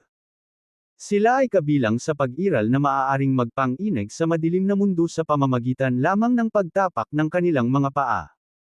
Kahit na ang Divine Court ay bumabagsak na ngayon, ang kanilang reputasyon ay hindi gaanong nabawasan. Matamang tinitigan ni Manuel Bennett ang tatlo at same time na sinabi, "Kayong tatlo ay magkasama ngayong gabi. Naparito ba kayo para patayin ako?" Hindi nagsalita ang tatlo, tahimik lang na tumingin kay Manuel Bennett. Patuloy ni Manuel Bennett, "I'm very curious, bakit ba gustong guluhin ako ng Holy King Court mo? Parang hindi naman kita na-provoke ah." Nang marinig ito, biglang nagpakita ng pagdududa ang mga mukha ng Dark Baron at ng iba pa. Umirap si Dark Baron at sinabing, "Anak, hindi mo ba talaga alam kung bakit ka namin hinahanap?" "Bakit?" Lalong naguluhan si Manuel Bennett. "Sinabi ng Diyos na kamatayan sa purgatorio, sinabi sa iyo ng iyong guro, ang All-Divine Emperor, na kunin ang kanyang posisyon kapag siya ay umalis, na kunin ang Divine Court at maging susunod na God Emperor. Bukod dito, sinabi rin ng Old Divine Emperor na kung mayroon kang kakayahan, tutulungan ka namin. Siyempre, kung wala kang kakayahan, maaari naming alisin ang God Emperor Order sa iyong mga kamay anumang oras. Ito ang dahilan kung bakit ka namin hinahanap. Old Divine Emperor. God Emperor Order." May naisip si Manuel Bennett, biglang nanliit ang kanyang mga mata, at nabigla ang kanyang puso. Hindi kaya ang malaking organisasyon sa mundo na ipinasa sa kanya ni Neil Kuntz ay ang Divine Court? Tapos si Neil Kuntz ang helmsman ng Divine Court. Ang balitang ito ay walang alinlangan na parang isang mabigat na bomba na nagpasindek kay Manuel Bennett. Bagaman naisip niya noon na ang organisasyong pinahintulutan siya ni Neil Kuntz na pumalit ay maaaring ang Divine Court. Ngunit nang maisip niya ang palpak na anyo ni Neil Kuntz at ang kahabag-habag na mukha, ibinasura niya ang ideya. Pero ngayon, kahit narinig niya ang Purgatory Death God's words, nahirapan pa rin siyang paniwalaan. Si Julia Stewart, Prajna Bates, Lily Tisdale at Barden Bard sa gilid ay natigilan din na parang tinamaan ng kulog. "Damn!" Tumitig si Barden Bard kay Manuel Bennett at sinabing, "Brother Bennett, ang master mo ba talaga ang namamahala sa Divine Court?" Napalunok si Prajna Bates at nagtanong, "Mr. Bennett, ito ba? Totoo ba talaga ito?" Tumangala si Manuel Bennett sa Dark Baron at sa iba pa, huminga ng malalim, at nagtanong, "Totoo ba ang sinabi mo?" Bahagyang tumugon si Dark Baron, "Anak, sa tingin mo ba malilinlang ka namin sa isang malaking bagay?" Napakamot ng ulo si Manuel Bennett at sinabing, "Ganyan ba talaga kalakas ang aking guro? Siya ba talaga ang helmsman ng Divine Court? Anak, wala ka talagang alam tungkol sa master mo." Umiling si Dark Baron at sinabing, "Ngunit, masasagot kita ng buong kumpiyansa. Ang iyong guro ang nagtatag ng ating Divine Court, na pinamagatang Eternal Night Emperor. Prajna, sigurado akong narinig mo na ang pamagat na ito, hindi ba?" Habang nagsasalita siya, tumingin ang Dark Baron kay Prajna Bates. "Ako, narinig ko na." Tahimik na tumanggo si Prajna Bates at sinabing, "May mga alingaw na ang Eternal Night Emperor ang numero 1 strongman sa World Gods List." "Ano? Ang aking guro ang unang malakas sa Divine List." Si Manuel Bennett ay ganap na natulala. Bagamat lagi niyang alam na napakalakas ni Neil Kuntz, kahit gaano pa lumaki ang sariling lakas, palagi siyang matatalo ni Neil Kuntz. Ngunit ang hindi niya inaasahan ay napakalakas ni Neil Kuntz hanggang sa ganito. Divine List una, iyon ay lampas sa Earth Rankang at Sky Rankang, at maging ang lahat ng strongmen ng Divine List. Ngunit hindi niya inaasahan na ang ganitong nakakatakot na pag-iral ay magiging kanyang guro. Humajijek si Death Witch at sinabing, "Tama, ang Old Divine Emperor ang first place strongman sa God List." Bukod dito, dahil umalis ang Old Divine Emperor, ang unang lugar sa Divine List ay naiwang walang laman. Ngunit kahit na ito ay bakante, walang naglakas loob na kunin ito, kahit na ang ibang Divine List experts. Dahil lang sa napakalakas ng Old God Emperor kaya nag-iisang natangay niya ang lahat ng malalakas na lalaki sa buong Dark World at napigilan pa ang ilang iba pang nangungunang organisasyon gamit ang sarili niyang lakas. Sa makatuwid, maraming tao at organisasyon sa madilim na mundo ang parehong gumagalang, natatakot, at napupuot sa Old Divine Emperor. Ang kamatayan sa purgatorio ay tumawa ng mahina at sinabi, "Anak, hayaan mo akong magsabi sa iyo ng isa pang sekreto. Ang Earth Rankang, Sky Rankang, at maging ang World God Rankang sa East Nation, lahat ay nilikha ng Old Divine Emperor." Sa sandaling nahulog ang mga salita. Banal na tae. Hindi napigilan ni Barden Bard na mapasigaw sa gulat, bakas sa mukha niya ang matinding pagtataka. Tumingin siya kay Manuel Bennett na may nasa sabik na mukha at sinabing, "Brother Bennett, totoo ba ito? Nilikha ng master mo ang rangkang ng langit at lupa ng East Nation, at maging ang World God Rankang." Si Lily Teasdale at Prajna Bates ay parehong nakatitig ng malapitan kay Manuel Bennett, puno rin ng gulat ang kanilang mga mukha. Ito ay hindi maaaring makatulong, ang balitang ito ay masyadong nakakagulat, na nagpapahirap sa kanila na matuno. Hindi ako sigurado. Umiling si Manuel Bennett sa pagkalito. Ang Heaven Rankang, Earth Rankang, at Divine Rankang ay nilikha lahat ni Neil Kuntz. Ito ay simpleng hindi kapanipaniwala. Pinigilan ni Manuel Bennett ang kanyang pagkabigla at nagtanong, "Kung gayon, alam mo ba kung saan nagpunta ang aking guro at kung ano ang kanyang ginawa?" Umiling si Dark Baron at sinabing, "Ang Old God Emperor ay palaging mailap at napaka-misteryoso. Hindi namin alam kung saan siya nagpunta o kung ano ang ginawa niya." Napabuntong hininga si Manuel Bennett sa kanyang puso. "Neil Kuntz, saan ka nagpunta? Anong mahalagang bagay ang ginawa mo?" Nagpatuloy si Dark Baron, "Anak, pagkatapos ng ating pinagsamang pagsusulit kanina. Kahit na ang iyong lakas ay hindi masama, hindi pa rin ito maihahambing sa mga Divine List expert na iyon. Dahil ang iyong lakas ay hindi kahit nakatumbas ng Divine List, natural na wala kang kwalipikasyon para sakupin ang Divine Court, lalo pa ang maging susunod na God Emperor. Sa makatuwid, ibigay ang God Emperor Order. Hanggat ibibigay mo ang God Emperor Order, kung isa sa alang-alang mo na ikaw ay apprentice ng Old Divine Emperor, hindi ka namin papatayin." Kamatayan sa purgatorio. Malamig na sinabi ng Diyos, "Isuko ang utos ng emperador ng Diyos, at maliligtas ka." Walang magawa si Death Witch, "Anak, kahit na pinahahalagahan kita, hindi pa rin sapat ang iyong lakas. Kaya, pasensya na, ngunit kailangan mong ibigay ang kautusan ng emperador ng Diyos." Kinuha ni Manuel Bennett ang isang sinaunang itim na gintong token mula sa kanyang storage ring at malakas na nagtanong, "Gusto mong bawiin ang token na ito, tama ba?" "Tama na yan." Tumango si Dark Baron at inabot, "Ibigay mo sa amin ang God Emperor Order, hindi mo kakayanin ang responsibilidad na ito ngayon." "At paano kung hindi?" Direktang inalis ni Manuel Bennett ang God Emperor Order at malamig na nagtanong. Nangako na siya kay Neil Kuntz na tutulungan siyang kunin ang Divine Court, kaya natural na hindi na siya makakabalik sa kanyang sinabi. Tsaka hindi naman siya nirerespeto ng mga lalaking ito na ikinainis niya ng husto. Dahil hindi nila siya tinanggap, lalabanan niya sila hanggang sa matalo niya sila. Siyempre, may isa pang mahalagang dahilan. Kung gusto niyang maging pinakamahusay sa mundo, dapat niyang kontrolin ang dating numero 1 organisasyon sa mundo, ang Divine Court. Malaking tulong para sa kanya ang maging pinakamahusay sa mundo. Sa makatuwid, hindi dapat ibigay ang God Emperor Order. Kabanata 537, Kabanata 537, Above Martial Saint. "Anak, hindi mo ba talaga ibibigay?" Bahagyang ipinikit ni Dark Baron ang kanyang mga mata, na may malamig na liwanag na kumikislap sa mga ito. Nanlamig din ang mga mukha ng Purgatory Death God at Death Witch. "Hindi." Matigas na tugon ni Manuel Bennett. Ang mga mata ng Dark Baron ay kumikislap na may layuning pumatay, at malamig niyang sinabi, "Anak, hinahanap mo ba talaga si kamatayan?" "Purgatory Death," sinabi ng Diyos, "Anak, mayroon kang kaunting lakas, ngunit kung kami ay lumaban ng paisa-isa, maaaring hindi kami ang iyong kalaban. Gayunpaman, ngayong nagsanib puwersa tayong tatlo, wala kang pagkakataong manalo. Sinabi rin ni Death Witch, anak, ibigay mo lang ang God Emperor Order.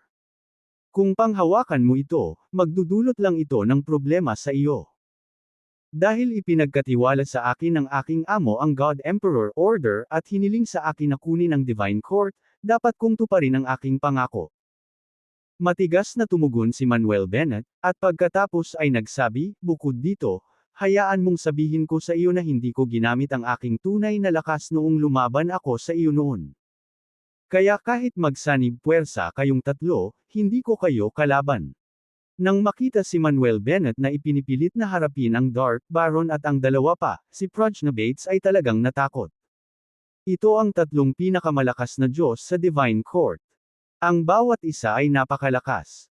Pero ngayon, sa pagsanib puwersa nilang tatlo, mananalo kaya si Mr. Bennett? Si Prajna Bates, na may pag-aalalang mukha, ay nagsabi, Mr. Bennett, natatakot ako na hindi ka makakasama sa kanila. Ibigay mo na lang sa kanila ang God Emperor Order. Ayaw niya talagang may mangyari kay Manuel Bennett. Sinabi ni Manuel Bennett, Prajna, huwag kang mag-alala. Maaaring napakalakas nila, ngunit hindi ko sila kalaban. Ngayon, protektahan si Julia Stewart at umatras. Ito. Alam ni Prajna na hindi niya makumbinsi si Manuel Bennett, kaya't huminga siya ng malalim, binantayan si Julia Stewart, at umatras sa malayong lugar. Bahagyang napabuntong hininga si Dark Baron at sinabing, anak, sa sobrang tigas ng ulo mo, hindi mo kami masisisi. Hindi nagtagal ay bumagsak ang kanyang boses. Nanginginig ang katawan ni Dark Baron. Sa isang iglap, ang mga surge ng madugong enerhiya ay sumabog mula sa kanyang katawan. Dahil doon, kumalat ang nakakatakot na aura at pressure. Tanging makita ang isang malaking dagwang figure na bumabalot sa Dark Baron. Habang ang Dark Baron ay sumabog sa aura at pressure. Ang Purgatory Death God at Death Witch ay niyugyug din ang kanilang mga katawan, na nagpakawala ng aura at pressure na nakakabasag ng lupa. Ang marahas na itim na enerhiya ay bumulwak mula sa Purgatory Death God, ang kanyang katawan ay nababalot ng makapal na itim na fog, at isang Death God Phantom ang bumalot sa kanyang katawan. Status ang mga Death Witch ay kumikinang ng 7 kulay na liwanag, sa kanyang paanan ay kumikinang din na may 7 pointed star pattern. Ang kanyang katawan ay binalot ng isang Witch Phantom na may 7 kulay na liwanag. Diyos ko, silang tatlo ay may mga katawan ng Dharma. Hindi napigilan ni Barden Bard na mapasigaw. Umiyak si Lily Tisdale, ibig sabihin ba nito ay nasa itaas ng Martial Saint Realm ang lahat ng kanilang cultivation. Bahagyang pinaikit din ni Manuel Bennett ang kanyang mga mata. Gaya ng inaasahan. Sinusubukan lang siya ng tatlong ito noon, hindi ginagamit ang tunay nilang lakas. At ngayon ay nagsisimula pa lamang silang gamitin ang kanilang tunay na lakas. Ha ha ha ha.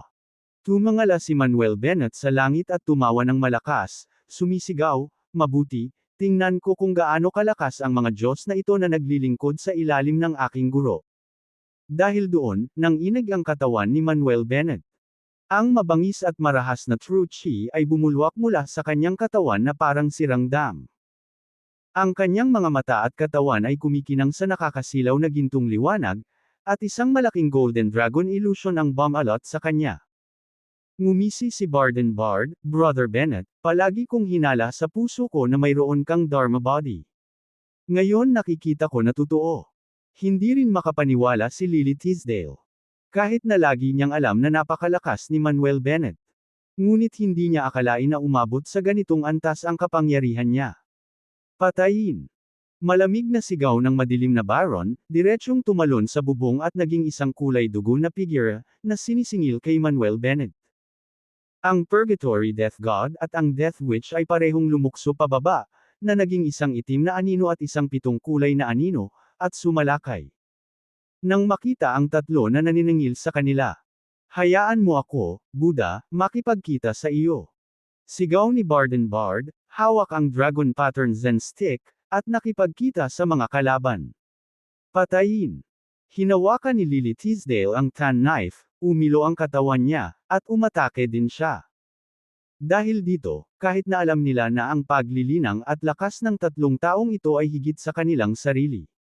Wala silang balak umatras. Alam din nila.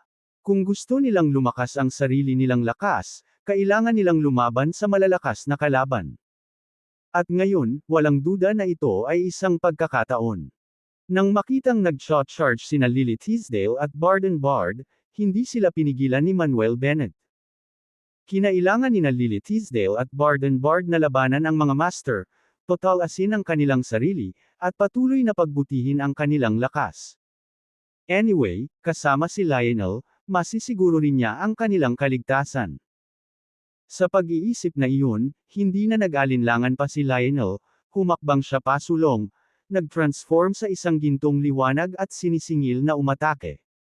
Sa isang iglap, nagsara ang distansya sa pagitan ni Lionel at ng iba pa at ng Dark Baron at ng kanyang mga kasama, at sabay-sabay silang naglunsad ng matinding pag-atake sa isa't isa. Ang Purgatory Death God ay iwinagayway ang Reaper Side sa kanyang kamay, inatake si Barden. Itinaas ng Death Witch ang kanyang kanang kamay, pinalapot ang mga layer ng Magic Attribute Energy, at binaril si Lily. Pinipot ni Dark Baron ang isang kulay dugong higanteng kuko, inabot si Lionel. Rumble rumble rumble. Umalangaw-ngaw ang tunog ng mga pagsabog, nakakabingi. Si Progna Bates, na nanunood ng labanan mula sa malayo, ay medyo natakot. Ito ang kanyang unang pagkakataon na makita ang tatlong dakilang Diyos na kumilos. Ito ay nakakatakot. Naramdaman din ni Julia Stewart ang nakakasuffocating pressure. Kung paanong ang Dark Baron at ang kanyang mga kasama ay naglunsad ng matinding pag-atake. Sabay-sabay ding nag-counter-attack si Lionel at ang iba pa. Mahigpit na hinawakan ni Barden ang Dragon Pattern Zen Stick, pinakilos ang kanyang True Chi sa sukdulan, at galit na inindayog ito. Hinawakan ni Lily ang Tan Knife gamit ang dalawang kamay, pinakilos din ang kanyang True Chi sa sukdulan, at tinadtad ng buong lakas. Itinaas din ni Lionel ang kanyang kanang braso, itinikom ang kanyang 5 daliri sa isang claw, pinalapot ang isang gintong Dragon Claw, at sinalubong ang pag-atake ng direkta. Sa isang iglap. Boom! Isang sunod-sunod na nakakatakot na tunog ng banggaan ang biglang umalangaw-ngaw, tulad ng napipigang kulog. Ang nakasisilaw, makinang naliwanag ang nagpapaliwanag sa kalangitan sa gabi. Ang malawak, sumisikat na enerhiya at true chi waves ay gamulong, lumampas sa langit at lupa. Ang mga buhangin, bato, at mga halaman ay natangay sa kalangitan, na hindi mapapantayan. Gayunpaman, ang lakas ni Barden at Lily ay sa huli ay hindi makakapantay sa Purgatory Death God at sa Death Witch. Sa makatuwid, sa ilalim ng komprontasyong ito, pareho silang nagpakawala ng mahinang ugong, at direktang napaalis. Si Lionel naman ay tinaboy ng isang kuko si Dark Baron. Lily, Barden, okay ka lang? Pasiga na tanong ni Lionel. Kuya Bennett, okay na kami. Kaya pa nating lumaban. Sabay na sagot ni Barden at Lily. Kahit na ang Purgatory Death God at ang Death Witch ay naging sanhi ng panginginig ng kanilang mga braso at kumulo ang kanilang chi at dugo, hindi sila nasugatan at hindi nawala ang kanilang kakayahan sa pakikipaglaban. Lumaban ka. Umungol sina Lily at Barden, muling sinisingil ang Purgatory Death God at ang Death Witch. Napansin ng Purgatory Death God at ng Death Witch na naniningil sila, at malamig na sinabi ng Purgatory Death God, gusto naming patayin ang batang ito, tumigil ka na sa pakikialam dito. Kung hindi, papatayin ko kayong lahat. Kung gusto mo kaming patayin, pumunta ka lang. Sumigaw si Barden, walang takot, at nagpatuloy sa pag-charge pasulong. Si Lily ay hindi rin nagpakita ng takot at umakbay. Mabilis na pinatatag ni Dark Baron ang kanyang katawan, at sa isang iglap, sinugod niya si Lionel. Nagsimula ang isang mahusay na labanan. Kabanata 538, Kabanata 538, Isa laban sa tatlo. Ipinakita ni Barden Bard ang Great Movement Body Method at nag-flash up. Ang kanyang mga kamay ay mahigpit na nakahawak sa Dragon Pattern Zen Staff, patuloy na iniindayog ito, binasag patungo sa Purgatory Death God. Vajra Devil Subduong Staff. Boom boom boom. Ang bawat welga ay tumitimbang ng 1,000 cut ties, dumudurog sa hangin sa mga layer at gumagawa ng sunod-sunod na mga paputok na tunog. Ang purgatorio, kamatayan na Diyos, ay inihagis ang Reaper's Scythe sa kanyang kamay at lumaban. Klang klang klang. Ang malinaw na mga tunog ng banggaan ay umalangaw-ngaw sa lahat ng dako. Ang Marangel na totoong chi at enerhiya ay sumabog sa kalooban, na may apoy na nagliliyab sa lahat ng direksyon. Pagkatapos ng 100 tuloy-tuloy na pagpapalitan, sinabayan pa ng malakas na clang sound. Hindi matatag ang figure ni Barden Bard, at paulit-ulit siyang napaatras. Ang Purgatory Death God ay biglang kumislap at naging isang madilim na fog na wala sa lugar. Pagharap niya ulit, nasa likod na siya ni Barden Bard. Direkta niyang iniwagayway ang Reaper's Scythe sa kanyang kamay, lamalas patungo sa leeg ni Barden Bard. Naramdaman ni Barden Bard ang lamig sa kanyang leeg at nagmamadaling umiwas. Ngunit huli na siya ng isang hakbang. Whoosh! Umalangaw-ngaw ang nakakaiyak na tunog. Tumalsik ang dugo. Isang mahabang dagwang hiwa ang lumitaw sa likod ni Barden Bard, dahilan para sumimangot siya sa sakit. Damn it, ang songgit mo! Hindi nasisiyahang sigaw ni Barden Bard. Bahagyang tumawa ang Diyos ng kamatayan sa purgatorio, na nagsasabing, "Ako ay isang mamamatay tao, saan may palihim na pag-atake. Monk, ang iyong lakas ay mabuti, ngunit ang pagkatalo sa akin ay ganap na imposible. Ipinapayo ko sa iyo na sumuko at umalis dito. Damn it, lalabanan kita ng 300 round." Umungol si Barden Bard, hawak ang Dragon Pattern Zen Staff, at nagpatuloy sa pagsingil patungo sa Purgatory Death God. Hindi kalayuan. Matindi rin ang laban ni Lily Teasdale at ng Death Witch. Klang klang klang. Boom boom boom. Kakilakilabot na banggaan at mga tunog ng pagsabog ang napuno ng hangin. Matapos harangin ang mabangis na pag-atake ng Death Witch, kinuha ni Lily Teasdale ang kanyang taan na kutsilyo at galit na sinugod sa mismong Death Witch. Gayunpaman, bago pa makalapit si Lily Teasdale, ikinumpas ng Death Witch ang kanyang kanang kamay at umawit ng incantation, pagkatapos ay sumigaw ng mahina. Bagyo buhawi. Kamatayan sunog. Nagyayelong sibat. Ang mga buhawi, bowl ang apoy, at sibat ng yelo ay nabuo ng sabay-sabay, nakapalibot at umaatake kay Lily Teasdale. Kakayahan ng blade na walang anino na tyrant. Umungol si Lily Teasdale, sunod-sunod na nilalas ang kutsilyo. Dumagundong. Ang mga nagdudurog na buhawi, ang paparating na mga bowl ang apoy, at ang mga sumasabog na sibat ng yelo ay nabasag lahat ng mahabang kutsilyo ni Lily Teasdale. Ngunit, halos hindi napigilan ni Lily Teasdale ang mga pag-atake ng Death Witch at wala siyang mahanap na pagbukas. Gwapong bata, ang galing talaga ng knife technique mo, sayang naman at mahina pa ang cultivation mo.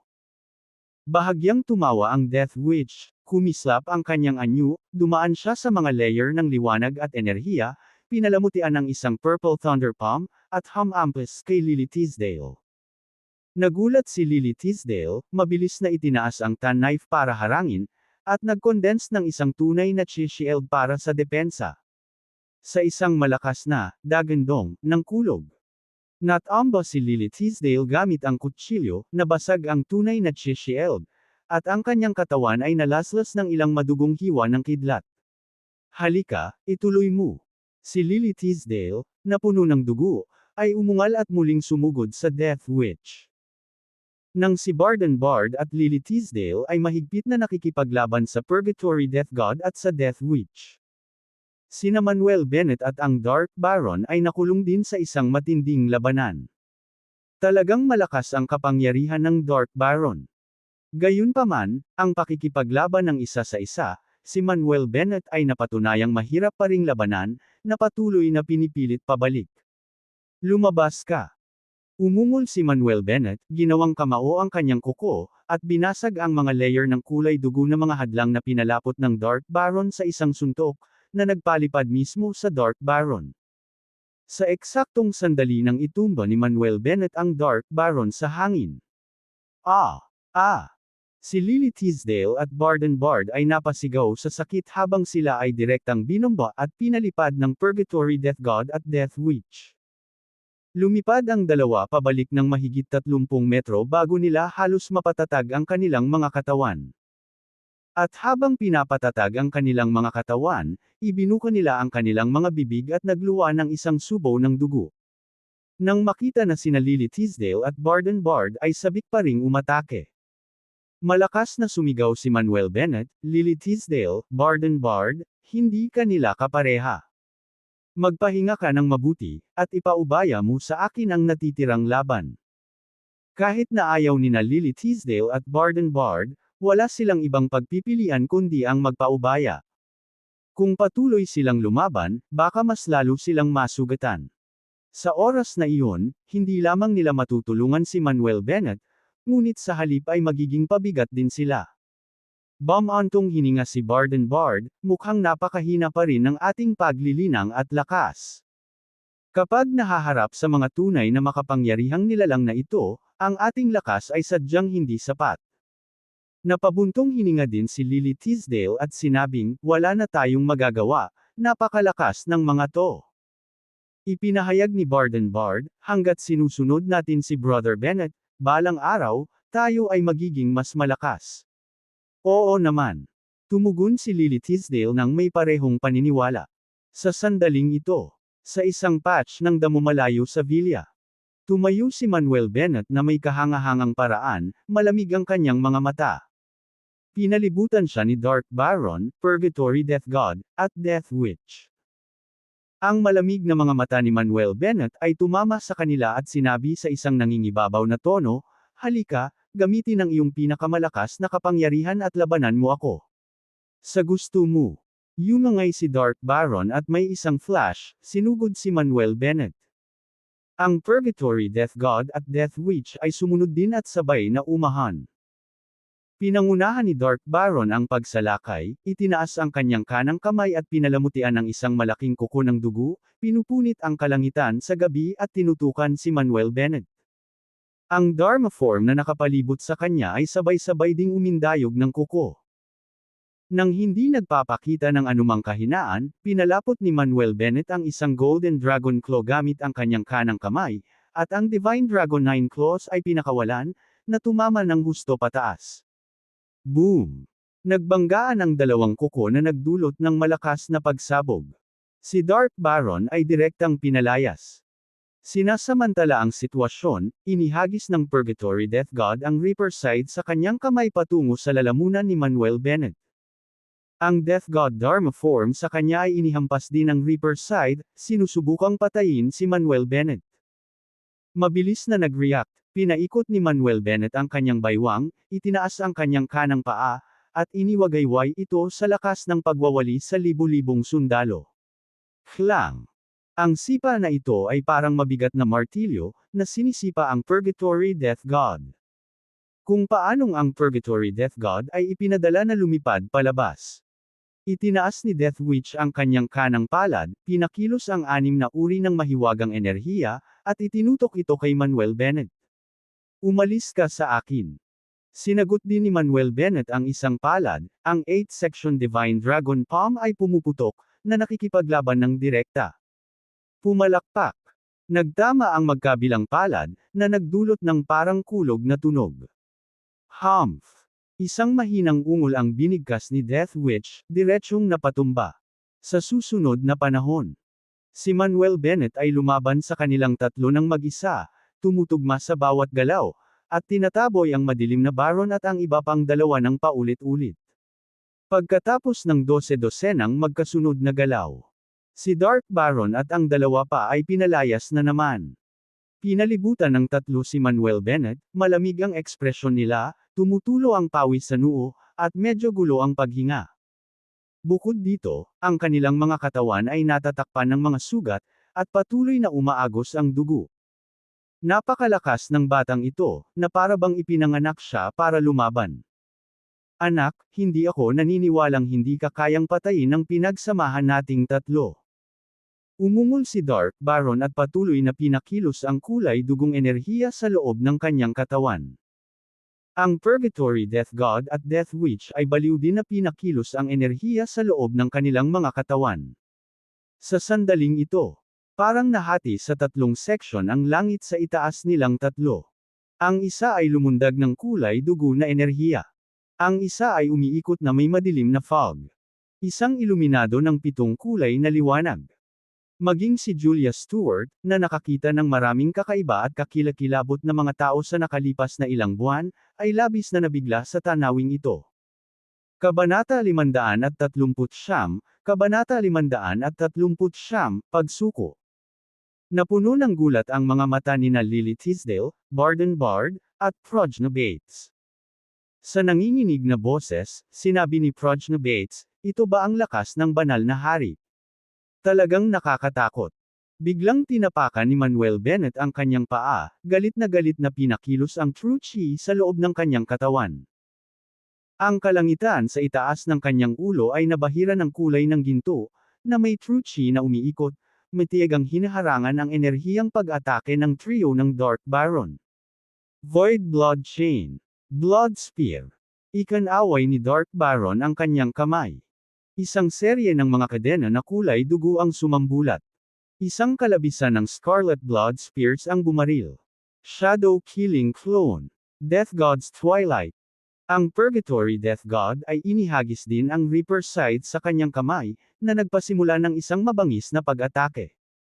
Mahigit sa 100 mga clone na kapareho ng orihinal na nabuo at napapalibutan na si Manuel Bennett. Ang mabigat na ulap ng kadiliman ay naging mas marilag at malawak, tulad ng isang tidal wave na humahanggos patungo kay Manuel Bennett. Bagyo, apoy, frost, lindol, kulog, undead. Ikan-away din ng Death Witch ang kanyang maselang mga kamay, na naglabas ng sunod-sunod na utos. Sa isang iglap, ang bugzo ng hangin ay umuungal, ang apoy ay nag-aapoy, ang hamog na nagyelo ay tumawid, ang mga bato at bato ay lumipad, ang mga kulog ay sumabog, at ang mga undead ay napaungol.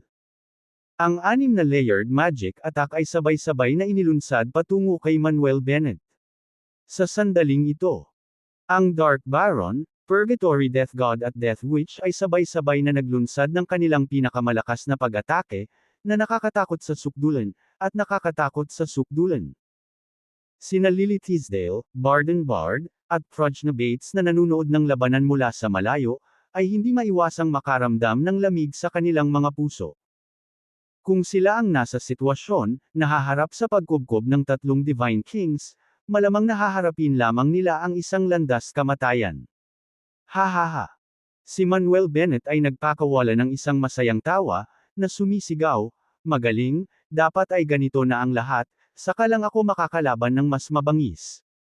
Halos hindi lumabas sa bibig niya ang mga salita. Si Manuel Bennett ay tumapak ng malakas sa lupa. Rumble, rumble, rumble. Ang lupa sa loob ng radius ng ilang kilometro ay yumanig ng husto. Ang lupa sa ilalim ng kanyang mga paa ay patuloy na nahati at gumuguho. 9 Heavens Dragon's Fury. Ibinuka niya ang kanyang mga braso at umungol patungo sa langit. Ungol, dagandong, dagandong. Kasama ang isang serye ng mga chants ng dragon na naghahati sa hangin. Biglang umalingaw ang 9 na Golden Dragon Allusions mula sa katawan ni Manuel Bennett, na umaalingaw sa lahat ng direksyon. Boom, boom, boom. Ang 9 Golden Dragon Shadow sa kabuuan ay isang tanawin ng lubos na pagkawasak. Isang serye ng mga kadena na kulay dugo, isang serye ng Scarlet Blood Spears na magkasunod na nabasag. Isang serye ng Reaper Avatar, isang mabigat na kumot ng madilim na fog ay patuloy ding nawasak.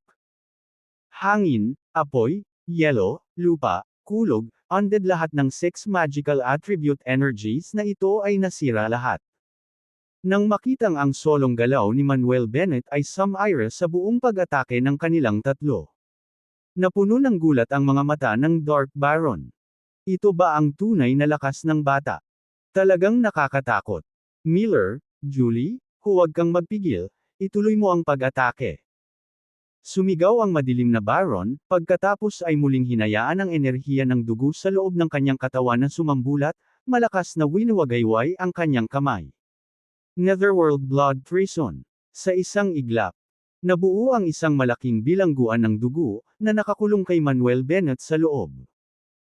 Isang serye ng mga kadena ng dugo, isang serye ng scarlet blood spears, hindi mabilang na mga kuko ng dugo na nabuo, umaatake kay Manuel Bennett sa gitna ng bilangguan. Kamatayan Purgatorio ng Diyos. Ang Purgatory Death God ay patuloy ding nagpapakilos ng enerhiya sa loob ng kanyang katawan, winuwagayway ang kanyang kamay. Ang lugar kung saan nakatayo si Manuel Bennett ay agad na nagbago sa isang purgatorio. Nilamon ng madilim na fog, na may Death God phantoms na pabalik-balik, nakakatakot ito at walang tigil na umaatake. Death Magic City. Ang Death Witch ay gumawa din ng isang mabangis na kaway ng kanyang kamay. Isang sinaunang lungsod na may 7 kulay ang nabuo, na nahuli sa loob ni Manuel Bennett. 6 na magical attribute energies din ang sumabog, umatake kay Manuel Bennett. Pinapanood ang pag-atake na inilunsad ng Dark Baron at ng iba pa na nagiging marahas at nabaliw. Si Julia Stewart, Lily Tisdale, Barden Bard, at Prajna Bates ay labis na natakot kaya ang kanilang mga katawan ay nagsimulang manginig ng hindi mapigilan. Muli, yumangay si Manuel Bennett, at muling nagpakawalan ng hakbang, 9 Heavens Dragon's Fury. Muli, isa pang 9 na anino ng gininto ang dragon ang umungal mula sa loob niya, walang humpay na naniningil sa lahat ng direksyon. Sa sandaling umuungal ang 9 na anino ng gintong dragon. Naikuyom ni Manuel Bennett ang kanyang mga kamao, sunod-sunod na suntok, marahas na binomba ang kanyang paligid. Rumble Rumble. Ang mas nakakatakot na pagsabog ay patuloy na umaalingaw-ngaw sa ilalim ng kalangitan sa gabi. Ang mga pag-atake na inilabas ng trio ay sumabog din at muling bumagsak. Ang mga enerhiya at true chi ay nagsasama-sama, sumisikat ng husto sa lahat ng panig. Ang Dark Baron, Purgatory Death God, at Death Witch ay hindi nakayanin ang pambobomba nitong alon ng enerhiya at true chi, at sabay-sabay na pinalipad pabalik. Nang walang anumang pag-aalinlangan, kumislap ang figure ni Manuel Bennett, hinahabol ang Purgatory Death God, na siyang pinakamalapit. Sa isang iglap, naabutan ni Manuel Bennett ang umuurong na Purgatory Death God bago nagpasabog ng suntok. Ang Purgatory Death God ay mabilis na nag-react sa pamamagitan ng pagbabago sa isang ulap ng itim na fog, na naglaho sa kalangitan. Sa isang boom, umalangaw-ngaw ang dumadagandong na pagsabog, ang kanyang suntok ay nahulog sa wala. Ngunit, matapos ang kanyang suntok ay sumable. Mabilis na iniabot ni Manuel Bennett ang kaliwang kamay sa likod niya. Nang lumitaw ang isang ulap ng itim na fog, ang figure ng Purgatory Death God ay nagkatawang tao. Ngunit ang kanyang leeg ay hinawakan ni Manuel Bennett, itinaas siya sa ere. Sa pag-aakalang ang Purgatory Death God ay isang divine king sa ilalim ng utos ng kanyang amo, pinigilan ni Manuel Bennett ang layunin ng pagpatay sa kanyang puso. Sa halip na mabali ang kanyang leeg, hinampas niya ito sa lupa. Boom! Ang lupa ay nanginig habang ang isang malaking hukay ay nilikha. Ang kamatayan sa purgatorio ay iniluwa ng Diyos ang isang bibig ng dugo, nakahiga sa hukay, masakit na nagngangalit ang kanyang mga ngipin. Sa sandaling ang Purgatory Death God ay ibinagsak sa lupa. Whoosh! Isang malakas na tunog ng basag na hangin ang nagmula sa likuran. Sa hindi inaasahang pagkakataon, napatitag na ng Dark Baron ang kanyang anyo, pinalapot ang isang napakalaking kuko na kulay dugo, na inabot si Manuel Bennett.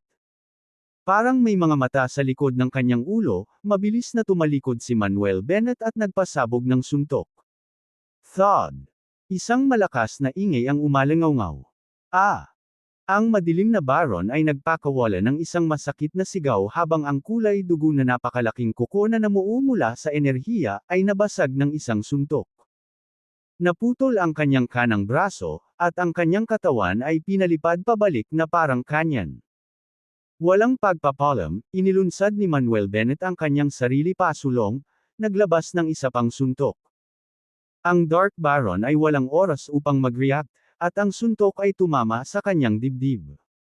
Pumalakpak. Umalangaw-ngaw ang isang mapurol na paghampas. Puff! Ang madilim na baron ay bumulwak ng isang subo ng dugo. Ito ay isang malagim na tanawin. Hinawakan ni Manuel Bennett ang kanang braso ng madilim na baron at marahas na inihampas ito sa likod. Sa isang boom, isang malakas na ingay ang umalangaw-ngaw. Ang Dark Baron ay malakas na bumagsak sa tabi ng Purgatory Death God, at isa pang bunganga ang nabuo sa lupa. Pagkatapos makipag-usap sa Dark Baron, muling lumingon si Manuel Bennett at umungal sa Death Witch na akmang kikilos. Gusto mo pa bang gumawa ng hakbang? Gusto mo bang maging katulad ng dalawa? Ang Golden Dragon illusion na umiikot sa paligid ni Manuel Bennett ay tumitig din sa Death Witch, nagpalabas ng Dragon Chant. Sa sobrang takot ng Death Witch ay agad niyang ikinalat ang mga magic energies sa kanyang mga kamay. Puno ng pawis ang kanyang noo habang paulit-ulit na umiiling, "No, I surrender." Ibinaling ni Manuel Bennett ang kanyang tingin sa Dark Baron at Purgatory Death God, na gumagapang palabas ng hukay, at nagtanong, "Paano kayong dalawa? Gusto niyo pa bang lumaban? Kung gusto mong ipagpatuloy, I'm up for it until the end." Ang madilim na Baron ay umubo ng malakas, sinabing, "Ako ay sumuko. Ako rin, sumuko na." Ang Purgatory Death God ay idinagdag. Hindi nila kayang hindi sumuko.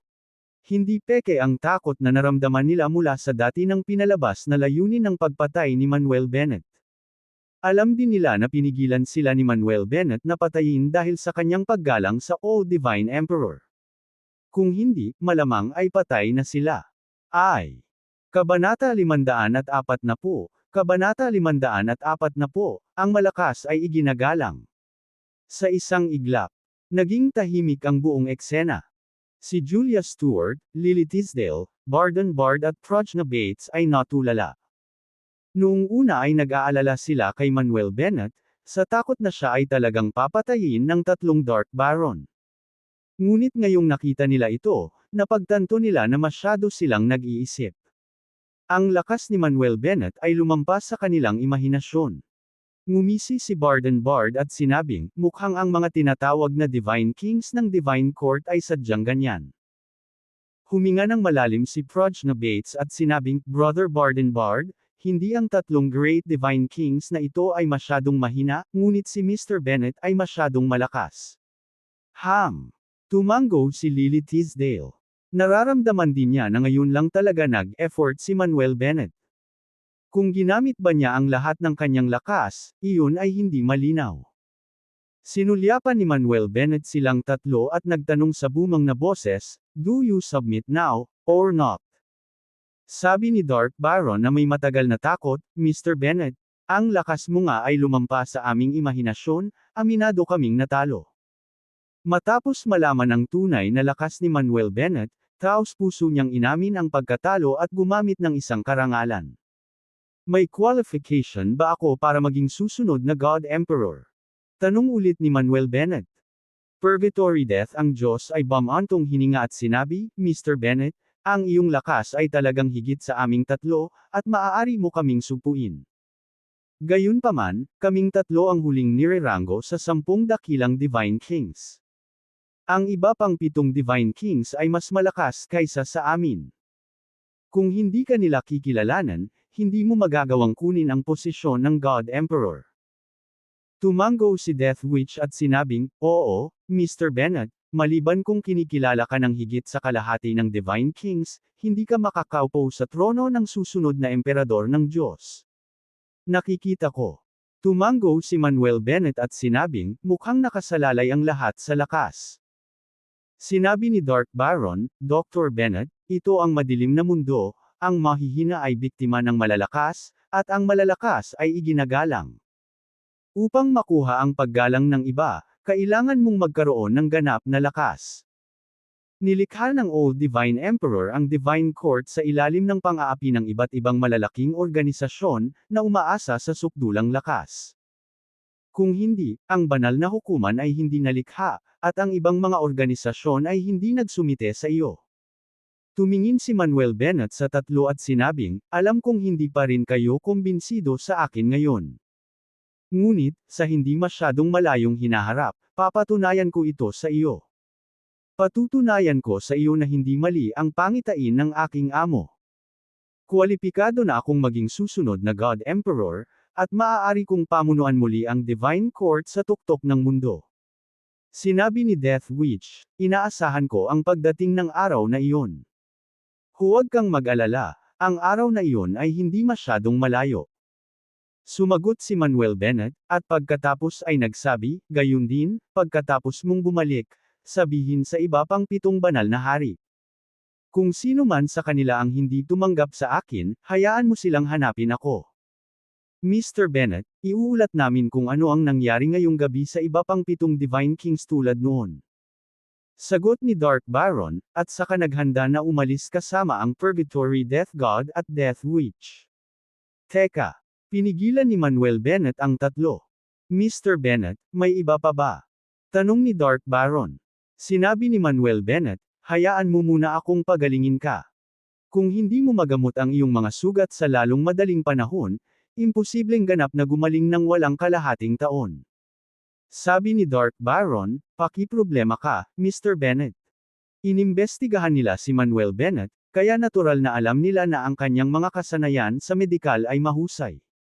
Tumango si Manuel Bennett, at pagkatapos ay ginamo ang tatlong Dark Baron. Makalipas ang kalahating oras. Binawi ni Manuel Bennett ang mga pilak na karayom at sinabing, ang iyong mga sugat ay halos gumaling na, at dapat kang ganap na gumaling pagkatapos ng ilang araw ng paggaling. Ngumiti si Dark Baron at sinabing, Mr. Bennett, salamat talaga. Mas gumaan ang pakiramdam ko ngayon. Salamat, Mr. Bennett. Purgatory Death ang Diyos ay nagpasalamat din sa kanya. Tumawa din si Death Witch at sinabing, Mr. Bennett, parang ang iyong medical skills ay kapantay na ng Old Divine Emperor. Sana ay makahabol din ang iyong lakas sa Old Divine Emperor sa hinaharap. Talagang gagawin ko. Malakas na tumango si Manuel Bennett. Mr. Bennett, gabi na, hindi na namin kayo guguluhin, see you next time. Matapos silang batiin, umalis ang Dark Baron kasama ang Purgatory Death God at Death Witch. Hanggang sa tuluyan nang nawala sa paningin si Dark Baron at ang dalawa pa. Sa wakas ay nakahinga ng maluwag si Prajna Bates, tinapik ang kanyang dibdib, at sinabing, Mr. Bennett, tinakot mo talaga ako. Akala ko hindi mo matatalo itong tatlong hari ng Diyos. Tumawa si Manuel Bennett at sinabing, sinabi ko sa iyo na hindi sila katugma sa akin, bakit hindi ka naniniwala sa akin? Inilabas ni Prajna Bates ang kanyang dila at sinabing, paano ko malalaman na ang iyong lakas ay umabot sa ganoong antas? Sinabi ni Lily Tisdale, bagaman natalo mo ang tatlong dakilang hari ng Diyos at nakuha ang kanilang pagsang-ayon. Mayroon pa ring 7 God Kings na hindi pa naaprubahan sa iyo ngayon. Dagdag pa, sinabi ng madilim na Baron at ng iba pa na ang iba pang 7 hari ng Diyos ay mas malakas kaysa sa kanila. Kung ang susunod na 7 hari ng Diyos ay darating at pumatay, ito ay lubhang mapanganib. Tumingin si Manuel Bennett sa malayong kalangitan sa gabi at sinabi, harang ang isang sundalo, at tatabyunan ng tubig ang lupa. Ang magagawa natin ay pagbutihin ang ating paglilinang at lakas sa lalong madaling panahon. Kung ano ang mga hamon na haharapin natin sa hinaharap, maaari lamang nating gawin ito sa isang hakbang sa isang pagkakataon. Matigas na sinabi ni Barden Bard, tama si Brother Bennett, kailangan nating pagbutihin ang ating paglilinang at lakas sa lalong madaling panahon. Oo. Tumango sina Lily Tisdale at Prajna Bates. Maging si Julia Stewart ay sumunod sa kanilang pagtango. Kailangan din niyang pabilisin ang kanyang paglilinang. Biglang may naisip si Prajna Bates at nagtanong, Mr. Bennett, ikaw ba talaga ang kukuha sa posisyon ng susunod na emperador ng Diyos at kontrolin ang Divine Court?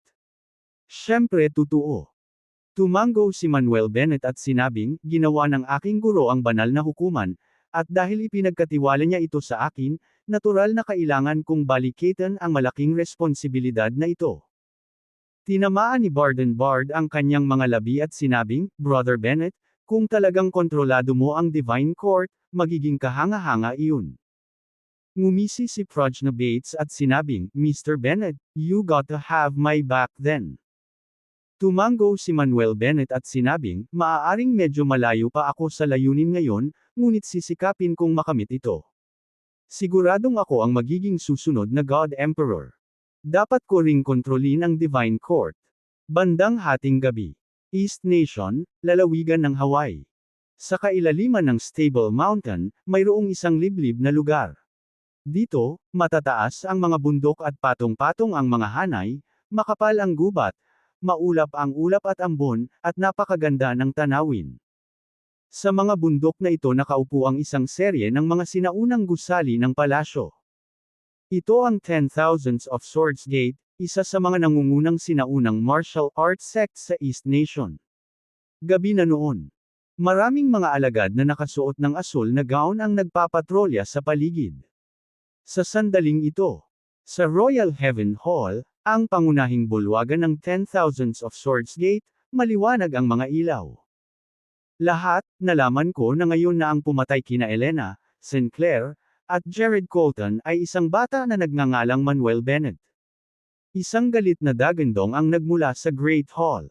Sa loob ng hall, maraming tao ang nakaupo.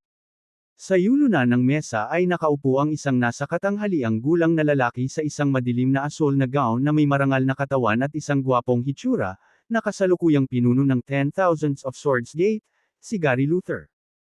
Nakaupo sa magkabilang gilid niya ang Vice Leaders of 10,000s of Swords Gate, Mark Livingston, pati na rin ang ilang matatanda at higit sa isang dosenang law protector.